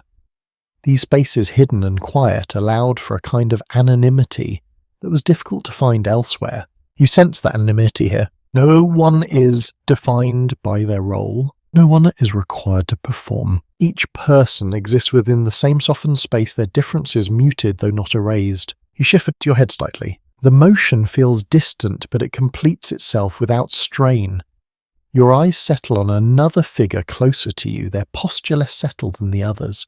Their breathing is uneven, their fingers moving slightly as if adjusting to something unfamiliar. Perhaps new, perhaps not yet fully at ease. A thoughtful line of scholarly reflection has considered how newcomers often experienced a period of adjustment where the body and mind gradually aligned with the pace of the environment, guided not by instruction but by immersion. You recognize that process. You have moved through it yourself. The initial awareness, the gradual softening, the slow surrender of tension. Now you simply remain. Your breathing continues. Inhale, pause, exhale. The rhythm feels steady, anchoring you gently as your thoughts drift again. You consider the journeys that may have led these people here, ships crossing long distances, workdays that stretch from morning into night, quiet lives shaped by expectation or necessity. The thoughts do not form into clear stories. They appear as impressions, brief, incomplete, then they fade. A lesser-known observation suggests that opium dens often became informal meeting points for transient communities where individuals from different regions and backgrounds passed through, sharing the same space without necessarily sharing their stories. You feel that transience now, a sense that each presence here is temporary, that the room holds people for a time then releases them back into the world beyond. You glance toward the entrance. The curtain remains still, its presence barely noticeable now. It separates the room from the outside, but it no longer feels like a barrier, more like a distant boundary that does not require your attention. You take another slow breath. The warmth in your body remains steady, though the heaviness has deepened slightly. Your limbs feel more settled, more distant, yet still comfortably present. You do not move. There is no reason to. A reflective academic perspective has explored how spaces like this allowed individuals to step outside their usual identities, if only briefly creating a kind of pause in the ongoing demands of their lives. You feel that pause now, not as an escape, but as a suspension, a moment where nothing is required of you. You shift your gaze once more. The keeper moves quietly in the background, their presence steady as ever. They continue their work without drawing attention, maintaining the quiet order of the room. Everything remains balanced. Nothing disrupts the rhythm. Your thoughts drift again. You wonder briefly how long you have been here. The question arises softly without urgency. Then it fades unanswered. Time no longer feels like something to measure, only something to experience. You close your eyes for a moment. The faces disappear. The room softens further. But the presence remains. The warmth, the quiet, the steady rhythm of breath. You open your eyes again. The room returns unchanged, yet distant in a way that feels natural. And as you rest there, observing without focusing, feeling without needing to define, you realize that each person around you carries their own quiet reason for being here. Their own weight, their own release, all unfolding within the same gentle, unspoken rhythm. You remain within that quiet suspension where every presence feels softened, and every movement unfolds without urgency. The room continues its steady rhythm, but now somewhere beneath the calm you begin to sense something else. A subtle tension, not in your body, not in the air, but in the idea of this place itself. You take a slow breath. The warmth remains steady and familiar, but your awareness begins to stretch outward again beyond the immediate comfort of the room. You notice the curtain at the entrance. It has not moved yet. It feels more significant now. Not as a barrier, but as a boundary. A thin layer between this softened world and something sharper beyond it. A broadly accepted historical understanding notes that opium dens in the late 19th century often existed in a complex legal and social space. In some regions they were tolerated, in others restricted, and in many cases they operated quietly in the shadows of official scrutiny. You begin to sense that quiet tension now. The room itself does not feel hidden, but it is not openly acknowledged either. It exists in a kind of in-between space, much like your own awareness at this moment. You shift your gaze slightly. The keeper moves as before, calm and precise, but now you notice something beneath that steadiness. A careful attention not just to the room, but to its edges. A brief glance toward the entrance. A subtle pause before continuing their work. It is not fear, but it is awareness. A curious detail from historical accounts suggests that some dens maintained a constant readiness for interruption, with keepers trained to extinguish lamps or conceal materials quickly if needed. The calm atmosphere was carefully maintained, but it rested on a foundation that required vigilance. You feel that layer now, not as a disruption, but as something quietly present beneath the surface. You take another slow breath. Your body remains relaxed, your limbs heavy and still, but your thoughts begin to gather slightly more shape than before.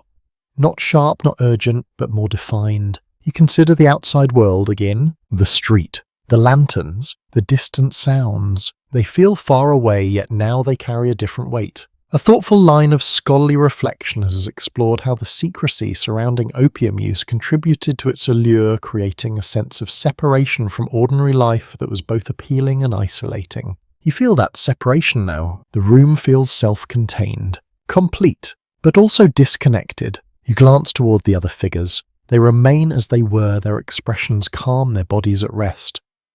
If they are aware of this underlying tension, they do not show it. Or perhaps it has become so familiar that it no longer registers. You shift your head slightly. The movement feels slow but deliberate enough to remind you that you are still capable of choice even within this softened state. A lesser-known observation from historical descriptions suggests that some visitors experienced a moment of awareness during their time in opium dens, a quiet recognition of the contrast between the comfort inside and the uncertainty outside. You begin to feel that contrast now. The warmth of the room, the stillness, the ease, set against the idea of a world that continues beyond the curtain, unhinged and waiting. You take another breath. The rhythm remains steady. Inhale, pause, exhale. But now within that rhythm there is a faint sense of something else. Not urgency, not anxiety, but a quiet awareness that this moment exists within a larger context. You look again at this pipe in your hand. It feels different now. Not just an object, but part of a system, a process. Something that connects this space to a wider network of trade movement and consequence. A reflective academic perspective has examined how the global opium trade linked distant regions from production in Asia to consumption in Western cities, creating economic and political tensions that extended far beyond places like this. You sense a small part of that larger story now, even here in this quiet room, even within this stillness. You shift your fingers slightly. The pipe remains steady, but you do not lift it. There is no desire to continue, no resistance either, just a pause. You glance once more toward the entrance. The curtain remains still. The boundary holds. The room continues, and yet the awareness of that boundary lingers, a quiet reminder that this space for all its calm exists within a world that does not share its softness. You close your eyes briefly. The warmth returns to the forefront of your awareness, the heaviness in your limbs, the steady rhythm of your breath. For a moment the tension fades again, but it does not disappear entirely. It remains somewhere beneath the surface, subtle and persistent. You open your eyes. The room is as it was, calm, still, unchanged, and as you lie there held between comfort and awareness, you begin to understand that this place offers more than simple escape. It offers distance, from effort, from expectation, from the sharper edges of the world outside. But that distance is not absolute. It exists alongside everything else quietly without drawing attention, and you remain within it. For now, you remain still held within that gentle balance of warmth and distance, your body resting fully while your awareness begins to gather again slowly like something returning from far away. The room has not changed. The lamps continue their steady glow. The figures remain in their quiet states. The air holds its familiar softness, and yet something within you begins to shift. Not sharply, not all at once, but gradually like a thought forming in slow motion. You notice the pipe again. It rests in your hand unchanged, but now it carries a different weight in your awareness. Not physical weight, but meaning, a quiet recognition of what it represents beyond this moment. You take a slow breath. The warmth remains, though it feels deeper now, settled further into your body. Your limbs are still heavy, your movements slow, but there is a subtle clarity beginning to return to your thoughts. A widely recognized historical observation notes that repeated use of opium could lead to dependence over time, not through sudden compulsion, but through the gradual desire to return to the state of calm it provided. It was often described as a quiet pull rather than an immediate need. You begin to sense that pull now, not as a craving, not yet, but as a gentle awareness that this feeling, this softness could be sought again. You shift your fingers slightly. The pipe responds steady in your hand. You consider lifting it, continuing the process, extending the experience. The thought lingers a moment longer than before. Then it softens. A curious detail found in some historical accounts mentions that newcomers often did not recognize the beginnings of attachment, as the experience itself was so calm, so unforced that it did not feel like something that could take hold. You understand that now. There is nothing here that demands your return. No urgency, no pressure. Only the quiet memory of how it feels. You glance toward the others. They remain in their positions, their breathing slow and steady. Some appear deeply settled, their bodies almost indistinguishable from the cushions beneath them. Others shift slightly small movements that suggest the experience continues to unfold for each in its own way. You wonder how many times they have been here, how familiar this rhythm is to them. A thoughtful line of scholarly reflection has examined how habitual use often developed, gradually shaped by routine and environment as much as by the substance itself. The repetition of the setting, the posture, the process all contributed to the sense of familiarity that drew people back. You feel that familiarity beginning to form, even within this single visit. The room no longer feels foreign. The rhythm no longer feels new. It has become something you understand, something your body recognizes without needing to think. You take another slow breath. The air remains warm, steady, unchanged, but your awareness of it feels sharper than before. Not fully alert, but more defined. You notice the boundaries of your body again. Your arms, your legs, the way they rest against the cushions. The heaviness remains, but it feels less distant now, more connected to your sense of self. A lesser-known observation from historical descriptions suggests that moments of clarity could emerge within the experience, brief periods where awareness sharpened, before softening again, offering a glimpse of contrast between the state of calm and the world beyond it. You feel that contrast now, the softness of the room, the quiet rhythm, and beneath it a faint awareness of something else. Movement, choice, the possibility of leaving. You shift your head slightly. The motion feels more deliberate than before, though still slow. Your eyes move toward the entrance again, the curtain still resting in place unchanged. It no longer feels distant, it feels reachable. You take another breath. Inhale, pause, exhale. The rhythm remains steady, but now you're more aware of each part more present within it.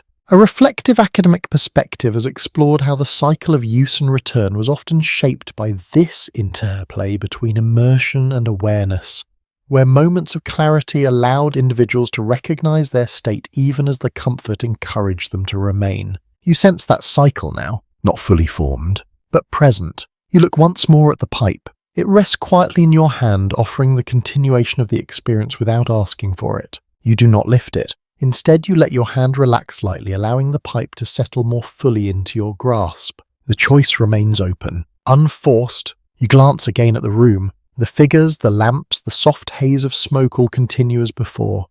Nothing has changed, and yet your perception of it feels slightly different. More aware, more connected. You close your eyes briefly. The warmth returns, the heaviness, the quiet rhythm of breath. But now beneath it there is a faint thread of clarity that remains, not disrupting the calm but existing alongside it. You open your eyes again. The room holds you as still, and as you lie there balanced between comfort and awareness, you begin to understand how easily this place could become familiar, how naturally one might return, not out of need, but out of quiet recognition of what it feels like to be here. You remain balanced between that soft immersion and a faint returning clarity. Your body still heavy, your breathing still slow, but your awareness beginning to widen just enough to take in more than before. The room continues unchanged, yet your attention shifts again, this time towards something quieter, something that has been present all along but only now begins to stand out.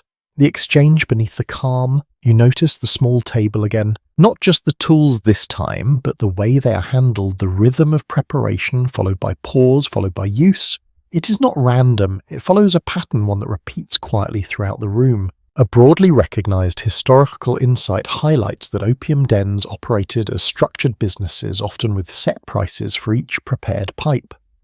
Payment was usually made in small amounts, allowing visitors to remain for extended periods while consuming gradually. You begin to see that structure now. It is not announced. There are no signs, no spoken instructions,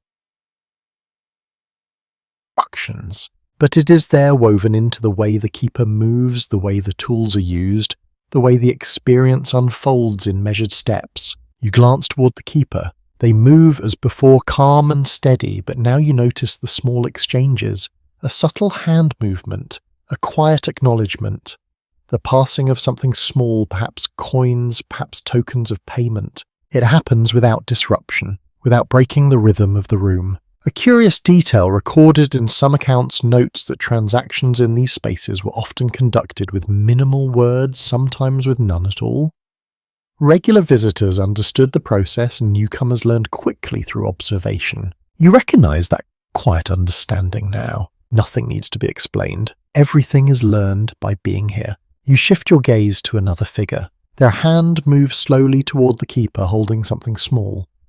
The keeper receives it with the same steady motion, then returns to their work without pause. The exchange is brief, almost invisible, and yet it supports everything around you. A thoughtful line of scholarly reflection has examined how the economic aspect of opium dens was deeply intertwined with their atmosphere, suggesting that the calm, unhurried environment encouraged continued presence, which in turn sustained the business itself. If you feel that connection now, the calm is not separate from the structure. It is part of it. You take a slow breath. The warmth in your body remains steady, though your awareness of it feels slightly more distant now as your attention continues to move outward. You notice the duration of each action, the time it takes to prepare a pipe, the pause between inhalations. the quiet intervals when nothing seems to happen. Each part extends the experience, stretching it gently, allowing it to continue without interruption. A lesser-known observation from historical descriptions suggests that some dens were designed to encourage prolonged stays with comfortable arrangements and a pace that discouraged quick departure. You understand that now. There is nothing here that pushes you to leave. Everything invites you to remain. You glance again at the pipe in your hand. It still rests there unchanged, a small part of the larger system that surrounds you. You consider the cost, not in a sharp calculating way, but as a quiet thought that surfaces briefly. What does this moment require in return? The question lingers, then softens. A reflective academic perspective has explored how the accessibility of opium, often sold in small affordable amounts, contributed to its widespread use among working populations, creating a cycle where relief was always within reach but never without cost. You sense that cycle now, not as a burden, but as a pattern. You take another breath. Inhale, pause, exhale. The rhythm remains steady, anchoring you even as your thoughts drift through these quiet observations. You shift your head slightly. The movement feels more deliberate now, though still slow.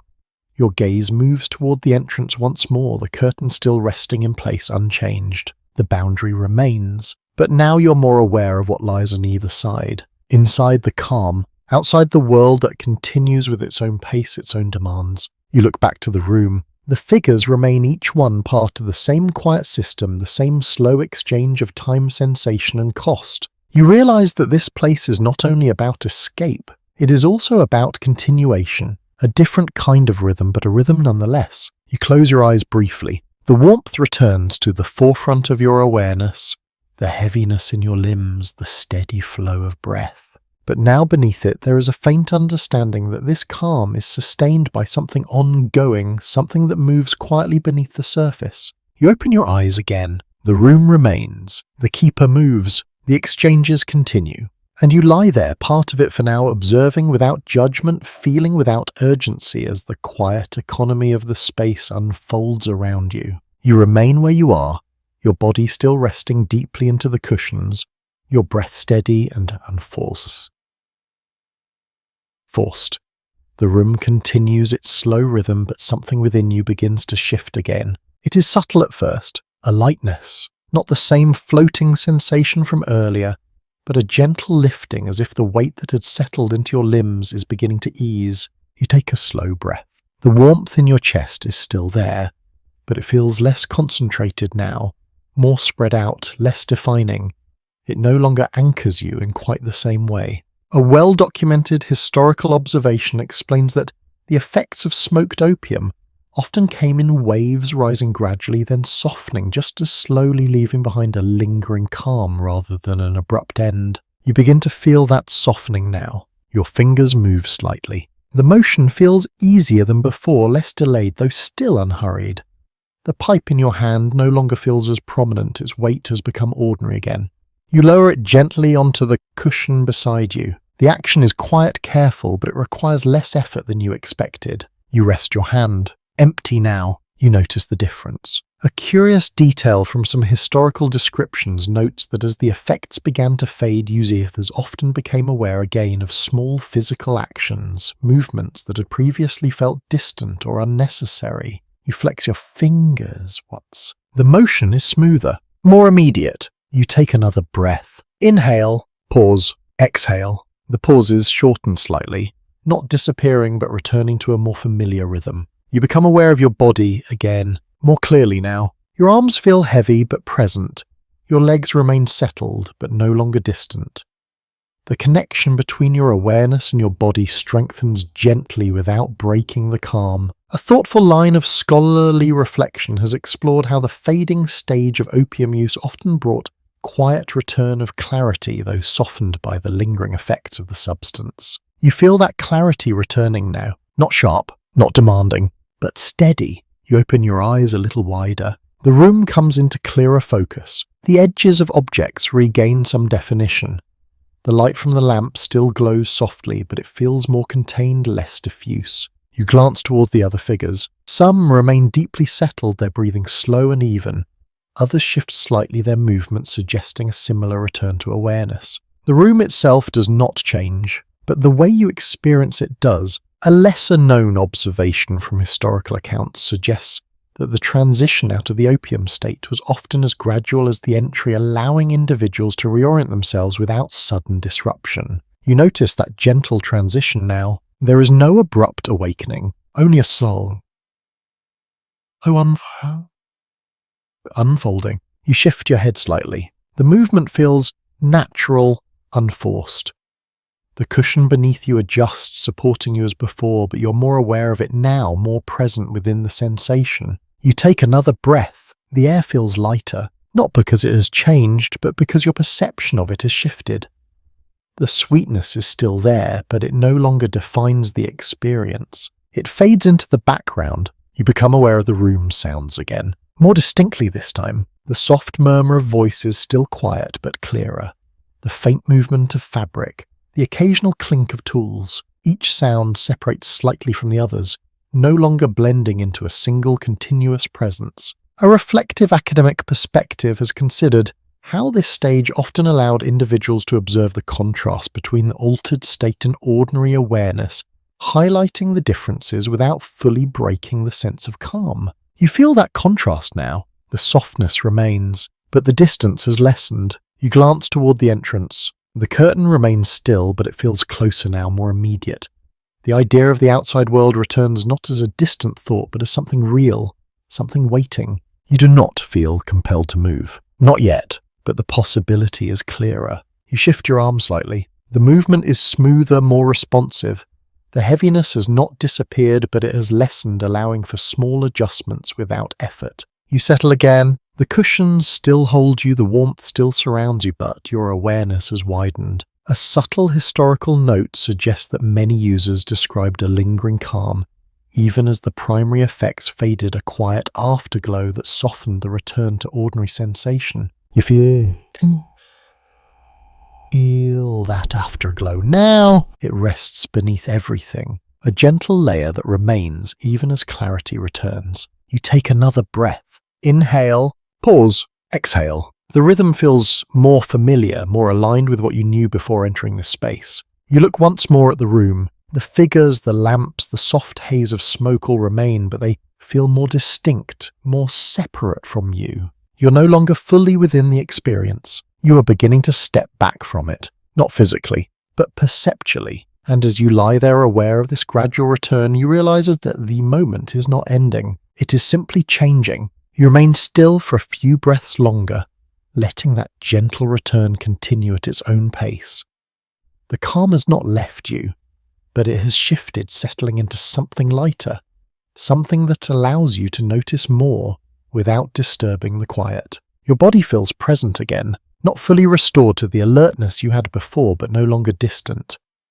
Your arms rest where you placed them. Your legs feel supported, grounded. Even the small pressure of the cushion beneath your shoulder becomes clearer, more defined. You take a slow breath. The air feels familiar now, no longer thick with sensation, just warm and steady. The sweetness lingers faintly, but it no longer shapes your awareness in the same way. A widely recognized historical insight explains that many visitors did not remain in opium dens indefinitely. They would arrive, settle into the experience, then gradually return to awareness before leaving, often carrying a lingering calm with them into the outside world. You begin to sense that next step, not as a sudden decision, but as a quiet unfolding. You shift your head slightly, then your shoulders. The movements feel natural again, though still unhurried. Your body responds more easily now, as if the heaviness has lifted just enough to allow motion without resistance. You place your hand on the cushion beside you, then slowly press down, testing. The support beneath you feels firm enough to hold you as you begin to rise. A small, often overlooked detail in historical descriptions mentions that standing after such stillness could feel momentarily unfamiliar as the body adjusted from a prolonged state of rest to movement again. You feel that adjustment now. You do not rush. Instead, you roll slightly to one side, allowing your weight to shift gradually. Your arm supports you as you push yourself upward with the motion unfolding step by step. You sit. For a moment, you remain there, letting your balance settle. The room feels different from this angle, taller, more open, though still softened by the low light.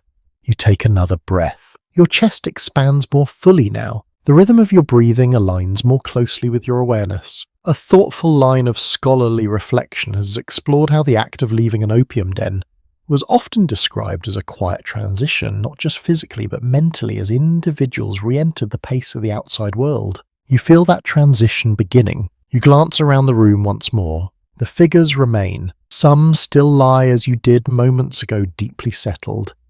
Others have shifted, sitting or adjusting their posture, perhaps moving through the same gradual return. The keeper stands near the far side, their presence unchanged, calm, attentive. They do not approach you. They do not signal anything. They simply allow the moment to unfold.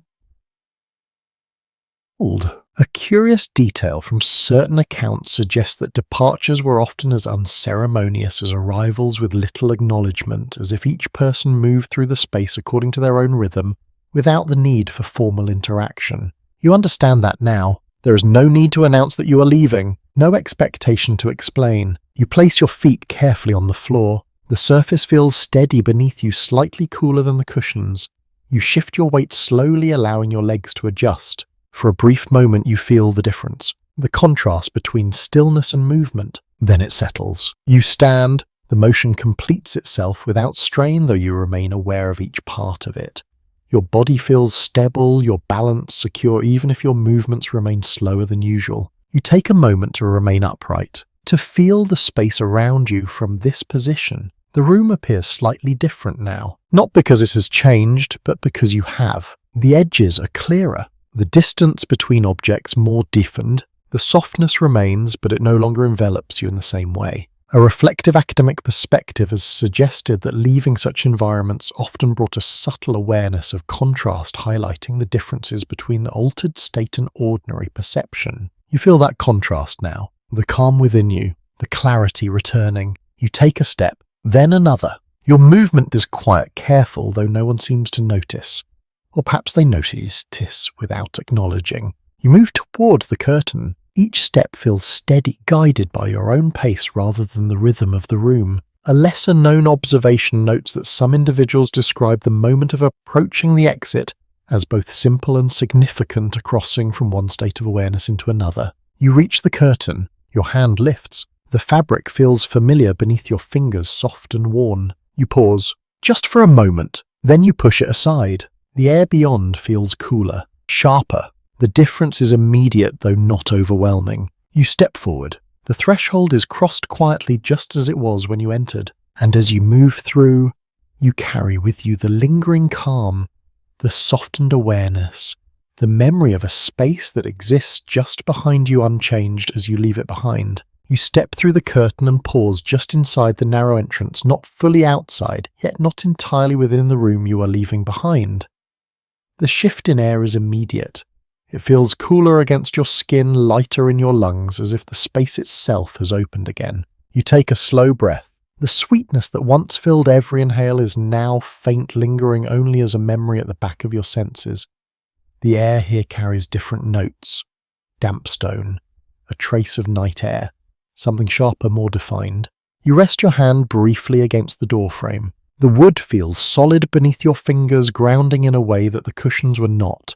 It reminds you of the structure of edges of the physical world reasserting itself gently around you. A well-established historical understanding notes that opium dens often existed just steps away from ordinary life, tucked into alleys and side streets where the transition between two very different experiences could occur within moments. You feel that closeness now. Behind you the room remains calm, steady and closed. Ahead of you the night waits open and moving. You step forward. The door shifts quietly as you pass through and the alley greets you once more.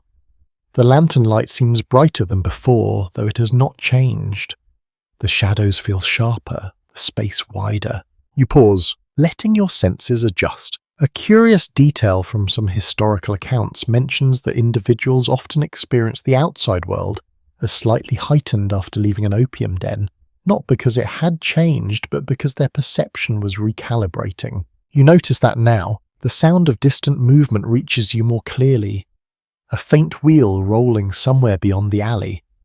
A voice carried on the night air sharper than the murmurs inside. You take another breath. The rhythm remains slow, but it feels more aligned with the world around you now. A thoughtful line of scholarly reflection has explored how the memory of the experience often lingered after departure, not as a vivid recollection, but as a subtle shift in awareness that faded gradually over time. If you feel that lingering now, the calm has not left you. It rests beneath your thoughts, beneath your movements, like a quiet layer that softens everything just slightly. You step further into the alley. The ground beneath your feet feels uneven again, the texture of stone more noticeable now that your body is fully present.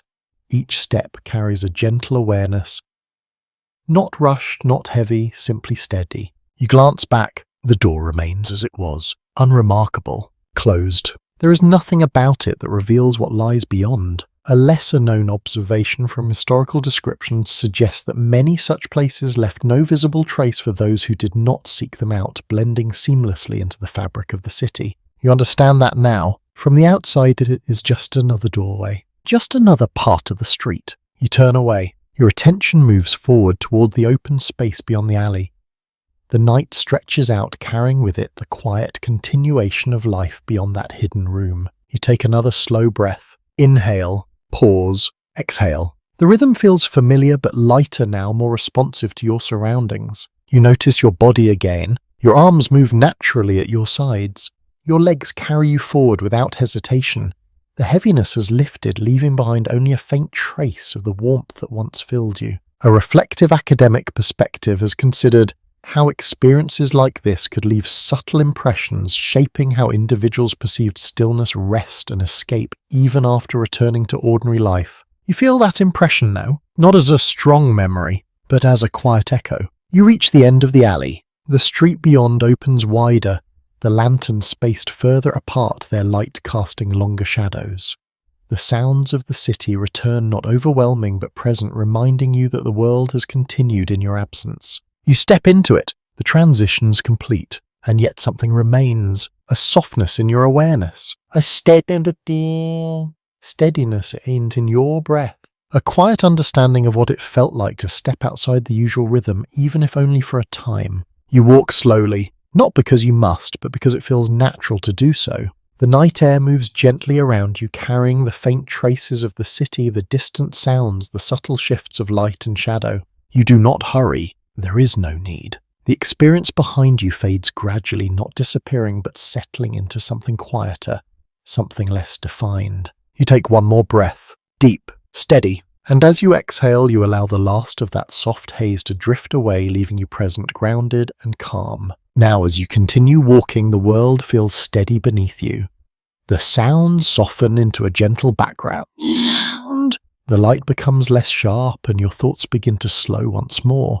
Not from the room you left, but from the quiet rhythm you carry within yourself. You do not need to hold on to anything. You do not need to remember every detail. It is enough that you were there, that you felt it, that you moved through it. And now, as the night stretches out ahead of you, you let your steps become slower, your breath softer, your awareness calmer. The street grows quieter. The light dims gently, and your body, still holding that faint sense of ease, begins to settle once more. Not into the room you left behind, but into the simple comfort of rest. Your eyes feel heavier now. Your breathing slows again, not from anything external, but from the natural rhythm of your body returning to stillness. There is nothing more to do, nowhere else to go. Only this quiet moment gently fading. And as your awareness softens further, the night seems to wrap around you, not in darkness, but in calm, steady silence. You're safe. You're at rest. And as the final traces of the experience drift away, you allow yourself to settle fully, your thoughts growing quieter, your breath slower until even the idea of movement fades into stillness. Sweet dream.